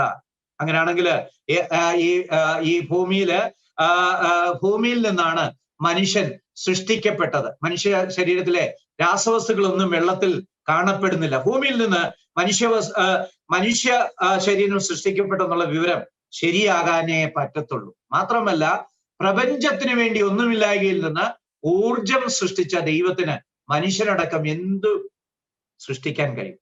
പലപ്പോഴും മണ്ണിൽ നിന്നൊക്കെയാന്ന് പറയുമ്പോൾ നിരീശ്വരന്മാർക്ക് മുഖത്തൊരു പുഞ്ചിരി പോകും. എന്ത് വിഡ്ഢിത്തരമാണ് ഇവർ പറയുന്നത്. പക്ഷെ വാസ്തവത്തില് ഞാൻ പറഞ്ഞുകൊണ്ടിരുന്ന എന്നാ, ഇത് വിഡ്ഢിത്തരമല്ല. ഒരു ശാസ്ത്രജ്ഞന് 21-ാം നൂറ്റാണ്ടില് അംഗീകരിക്കത്തക്ക അടിസ്ഥാനമുള്ള ശാസ്ത്രീയ കാര്യങ്ങൾ തന്നെയാണ്. അതിലുപരിയായിട്ട് ഒന്ന് ചിന്തിച്ചു നോക്കിക്കേ, ഈ നിരീശ്വരവാദിക്ക് ഊർജം വേണേൽ, ദ്രവ്യം വേണമെങ്കിൽ, പ്രപഞ്ചം വേണമെങ്കിൽ ഒരു മുന്നുറവിടം വേണം. ദൈവം എന്ന് പറയുന്നത് വിശ്വാസിയുടെ മാത്രം ആവശ്യമല്ല. അല്ലയോ അവിശ്വാസി, അല്ലയോ നാസ്തിക, നിനക്ക് സൃഷ്ടിയെക്കുറിച്ച് മിണ്ടണമെങ്കിൽ, പ്രപഞ്ചത്തെക്കുറിച്ച് മിണ്ടണമെങ്കിൽ നിന്റെ സ്റ്റാർട്ടിംഗ് പോയിന്റ് ദൈവമായാലേ മതിയാകൂ. അങ്ങനെയാണെങ്കിൽ ഈ പ്രപഞ്ചത്തെ സൃഷ്ടിച്ച ദൈവത്തിന് മണ്ണിൽ നിന്ന് മനുഷ്യനെ ഉണ്ടാക്കാൻ കഴിയുകയെന്ന് പറഞ്ഞ് ഉറിച്ചിരിക്കുന്ന അല്ലയോ നാസ്തിക, നീ എത്ര വിഡ്ഢിയാണ് അല്ലെ? അതുപോലെ ഭാഷാബുദ്ധി, സ്വതന്ത്ര ഇച്ഛ, വ്യക്തിത്വം, സർഗാത്മകത മുതലായവയിൽ മനുഷ്യനും അടുത്ത ബന്ധുക്കളെന്ന് അവകാശപ്പെടുന്ന ജീവികളും തമ്മില് ഉള്ള വ്യത്യാസങ്ങൾ വളരെ വലുതാണ്. അതുകൊണ്ട് പരിണാമത്തിലൂടെ ഇതെല്ലാം ഉണ്ടായെന്നുള്ളത് പമ്പര വിഡ്ഢിത്തരമാണ്. മറിച്ച് വേദപുസ്തകത്തിലുള്ള ശാസ്ത്രഗന്ധിയായിട്ടുള്ള ആ വിശദീകരണമാണ് സ്വീകാര്യം. അതാണ് യഥാർത്ഥമായിട്ട് ഇരിക്കുന്നത്. നമ്മളുടെയും മണ്ണിന്റെയും ആ രാസഘടന മാത്രമല്ല, നമ്മൾ മണ്ണിനോട് വിലയം പ്രാപിച്ച് വളരെ പെർഫെക്റ്റ് ആയിട്ടുള്ള ഒരു എക്കോസിസ്റ്റം, ഒരു ആവാസ വ്യവസ്ഥിതി ഉണ്ടാക്കുന്നു എന്നുള്ളത്, മറ്റു ജീവികൾ അങ്ങനെ ഉണ്ടാക്കുന്നു എന്നുള്ളത് ഈ ബൈബിളിലെ ഉൽപ്പത്തി പുസ്തകത്തിലെ 1-ാം അധ്യായത്തിലെ സൃഷ്ടിപരണം എത്രയോ ശരിയാണ് എന്ന് കാണിക്കുകയാണ്. മനുഷ്യൻ ഒരു സ്പെഷ്യൽ ക്രിയേഷൻ ആയിരിക്കണം. It cannot be otherwise. മനുഷ്യനെ ഒരു പ്രത്യേക സൃഷ്ടി അല്ലാതെ വേറൊരു വിധത്തിലും വിശദീകരിക്കാൻ കഴിയുകയില്ല. അവൻ അതുല്യനാണ്, അവൻ വ്യത്യസ്തനാണ്, അവൻ കുരങ്ങിൽ നിന്ന് വ്യത്യസ്തനാണ്, അവൻ ആകാശത്തിലെ പറവകളിൽ നിന്ന് വ്യത്യസ്തനാണ്, അവൻ ഉരകങ്ങളിൽ നിന്ന് വ്യത്യസ്തനാണ്. ഞാനും നിങ്ങളും അതുല്യരാണ്. നമ്മള് ദൈവത്തിന്റെ രൂപസാദൃശ്യത്തിൽ സൃഷ്ടിക്കപ്പെട്ടവരാണ്. പ്രിയപ്പെട്ടവരെ, നമുക്ക് ദൈവത്തോട് നന്ദി പറയാം. നമ്മളെ എത്ര അതുല്യരായിട്ടാണ് സൃഷ്ടിച്ചിരിക്കുന്നത്. ഞാൻ അവസാനിക്കേണ്ട സമയമാകുന്ന സമയത്ത് തന്നെ അവസാനിപ്പിച്ചോളാം. എന്നാ ഈ പ്രപഞ്ചോൽപത്തി നടന്നത് കൃത്യമായ സമയം ബൈബിള് പറയുന്നില്ല. നമ്മൾ പലരും ഒരു മനക്കണക്കൊക്കെ കൂട്ടി 6000 എന്ന് പറയുന്നുണ്ട്. പക്ഷേ 6000 എന്നുള്ള കണക്കില് വാസ്തവത്തിൽ വലിയ കാര്യമൊന്നുമില്ല. ആദ്യമായിട്ട് ഈ കണക്ക് പറഞ്ഞത് ഒരു bishop, Armagh arch bishop James ഉഷറാണ്. ഉഷാർ എന്നൊക്കെ നമ്മൾ പറയും, പുള്ളിയുടെ ഒരു ഉഷർ എന്നാണ്. പുള്ളി വളരെ ഉഷാറായിട്ട് പറഞ്ഞു വെച്ചു. വേദപുസ്തകത്തിലെ തലമുറകളൊക്കെ നോക്കിയാൽ ഒരു 6000-ന് വർഷം, അദ്ദേഹം പറഞ്ഞ 5400 സംതിങ് വർഷം. അദ്ദേഹം ഒരു ഡേറ്റ് ഒക്കെ പറഞ്ഞു, സൃഷ്ടിയുടെ ഡേറ്റ് ഒക്കെ പറഞ്ഞിട്ടുണ്ട്. അതാണ് സാധാരണ ഒരു കണക്ക്. ഇത് നമ്മളും പലപ്പോഴും 6000 എന്നുള്ള ഇത് പറയും. പക്ഷെ നമുക്ക് അതിനെക്കുറിച്ചുള്ള ശരിക്കുള്ളത് കണക്ക് കൂട്ടാൻ ബൈബിളിൽ തന്നെ മാർഗമില്ല. യഹൂദ പാരമ്പര്യത്തില് അറിയപ്പെടുന്നവരെ മാത്രമേ വംശാവലിയിൽ ഉൾപ്പെടുത്താറുള്ളൂ. അതിനാൽ 6000 വർഷം എന്ന കാലഗണന ശരിയല്ല. നമ്മൾ സാറിന് മലയാളത്തിൽ പറയുന്ന പോലെ അണ്ടനെ അഴകോടനെ ഒന്നും ഈ കൂട്ടത്തിൽ പെടുത്തുകയില്ല. അവരുടെ ജീനിയോളജി എഴുതുന്നു. അതുകൊണ്ടാണ് ബൈബിളിലെ ജീനിയോളജികളിലൊക്കെ ഒരുപാട് വ്യത്യാസങ്ങൾ കാണുന്നത്. മത്തായിയുടെ സുവിശേഷത്തിലെ ജീനിയോളജിയിലും ലൂക്കോസിലെ സുവിശേഷത്തിലെ ജീനിയോളജിയിലും ഒക്കെ വ്യത്യാസം കാണുന്നതിന്റെ ഒരു കാരണം ഇതാണ്, അവര് ജീനിയോളജി എഴുതുന്ന എഴുത്തുകാരന്റെ ഇഷ്ടമനുസരിച്ചാണ്. 2, എല്ലാ തലമുറകളെയും ഒരിക്കലും എഴുതാറില്ല. ഒരുത്തന്റെ അപ്പൻ എന്ന് പറഞ്ഞാൽ ചിലപ്പം വല്യപ്പന്റെ അപ്പച്ചനായിരിക്കും, പക്ഷെ എഴുതിയേക്കുന്ന അപ്പനെന്നാ, കാരണം അപ്പനാണല്ലോ. അപ്പം വേദപുസ്തകത്തിലെ ഈ വംശാവലി വെച്ചൊരു കാലഗണന നടത്താനായിട്ട് കഴിയത്തില്ല. പക്ഷേ ഭൂമിയുടെ പ്രായം 1000 തൊട്ട് 20,000 വരെ ആണെന്ന് കാണിക്കുന്ന ശാസ്ത്രീയ തെളിവുകൾ ധാരാളമാണ്. അതിനാൽ മനുഷ്യന് പരിണാമം പറയുന്നത് പോലെ ലക്ഷക്കണക്കിന് വർഷത്തെ പ്രായം ഉണ്ടാകാൻ കഴിയുകയില്ല. ഞാൻ ഒരു ഉദാഹരണം പറയാം. ഈ ഭൂമിയുടെ കാന്തിക ശക്തി തുല്യമായ അളവിൽ ഇങ്ങനെ ഓരോ ദിവസം കുറഞ്ഞുകൊണ്ടിരിക്കുക. വളരെ കുറച്ചാ കേട്ടോ, കുറച്ച് ഇങ്ങനെ കുറഞ്ഞുകൊണ്ടിരിക്കുക. അപ്പൊ ഇന്ന് എത്ര ഉണ്ടെന്ന് അറിയാമെങ്കിൽ നമുക്ക് ഇന്നലത്തെ കണക്കൂട്ടാം, മിനിഞ്ഞാത്തെ കണക്കൂട്ടാം. 190 വർഷത്തെ ഈ കണക്ക് കാലിഫോർണിയയിലെ ഒരു ഒബ്സർവേറ്ററിയിൽ അവർ സൂക്ഷിച്ചു വെച്ചിട്ടുണ്ട്. അവർ കൃത്യമായിട്ട് അളന്ന് ഓരോ ദിവസവും രേഖപ്പെടുത്തി ഭൂമിയുടെ കാന്തിക ശക്തി രേഖപ്പെടുത്തി വെച്ചിട്ടുണ്ട്. അതനുസരിച്ച് ഒരു 15,000 വർഷം മുമ്പ്, 14,000 വർഷം മുമ്പൊക്കെ ഈ ഭൂമി ഒരു കാന്തിക നക്ഷത്രം പോലെ എല്ലാറ്റിനെയും വലിച്ചെടുക്കുന്നതായിരുന്നിരിക്കണം. എല്ലാറ്റിനെയും, വെളിച്ചത്തെ പോലും വലിച്ചെടുക്കുന്ന ഒരു മാഗ്നറ്റിക് സ്റ്റാർ ആയിരിക്കണം. അപ്പൊ അന്ന് ഇവിടെ ജീവൻ ഉണ്ടാകാൻ പറ്റുകയല്ലോ. അങ്ങനെയാണെങ്കിൽ ഒരു 15,000 വർഷം മുമ്പേ ഈ ഭൂമിയിൽ ഒരു ജീവനും ഉണ്ടായിരിക്കാൻ പറ്റത്തില്ല. അപ്പൊ അതുകൊണ്ടാണ് ഞാൻ പറഞ്ഞത്, ഒരു 10,000-ന് താഴെയുള്ള കാലഗണനയെ നമുക്ക് ഈ സൃഷ്ടിക്ക് കൊടുക്കാനായിട്ട് പറ്റുള്ളൂ. ഇതുപോലെ അനേക തെളിവുകളുണ്ട് കേട്ടോ, പക്ഷെ ഈ തെളിവുകളൊന്നും ഇവര് പുസ്തകത്തിൽ എഴുതത്തില്ല. ഇത് പല മാഗസിനുകളിലും പണ്ടൊക്കെ പലപ്പോഴും പബ്ലിഷ് ചെയ്തിട്ടുണ്ട്, ശാസ്ത്ര മാഗസിനിൽ തന്നെയുണ്ട്, പക്ഷെ നമ്മുടെ പുസ്തകത്തിൽ എഴുതത്തില്ല. എന്താ കാര്യം?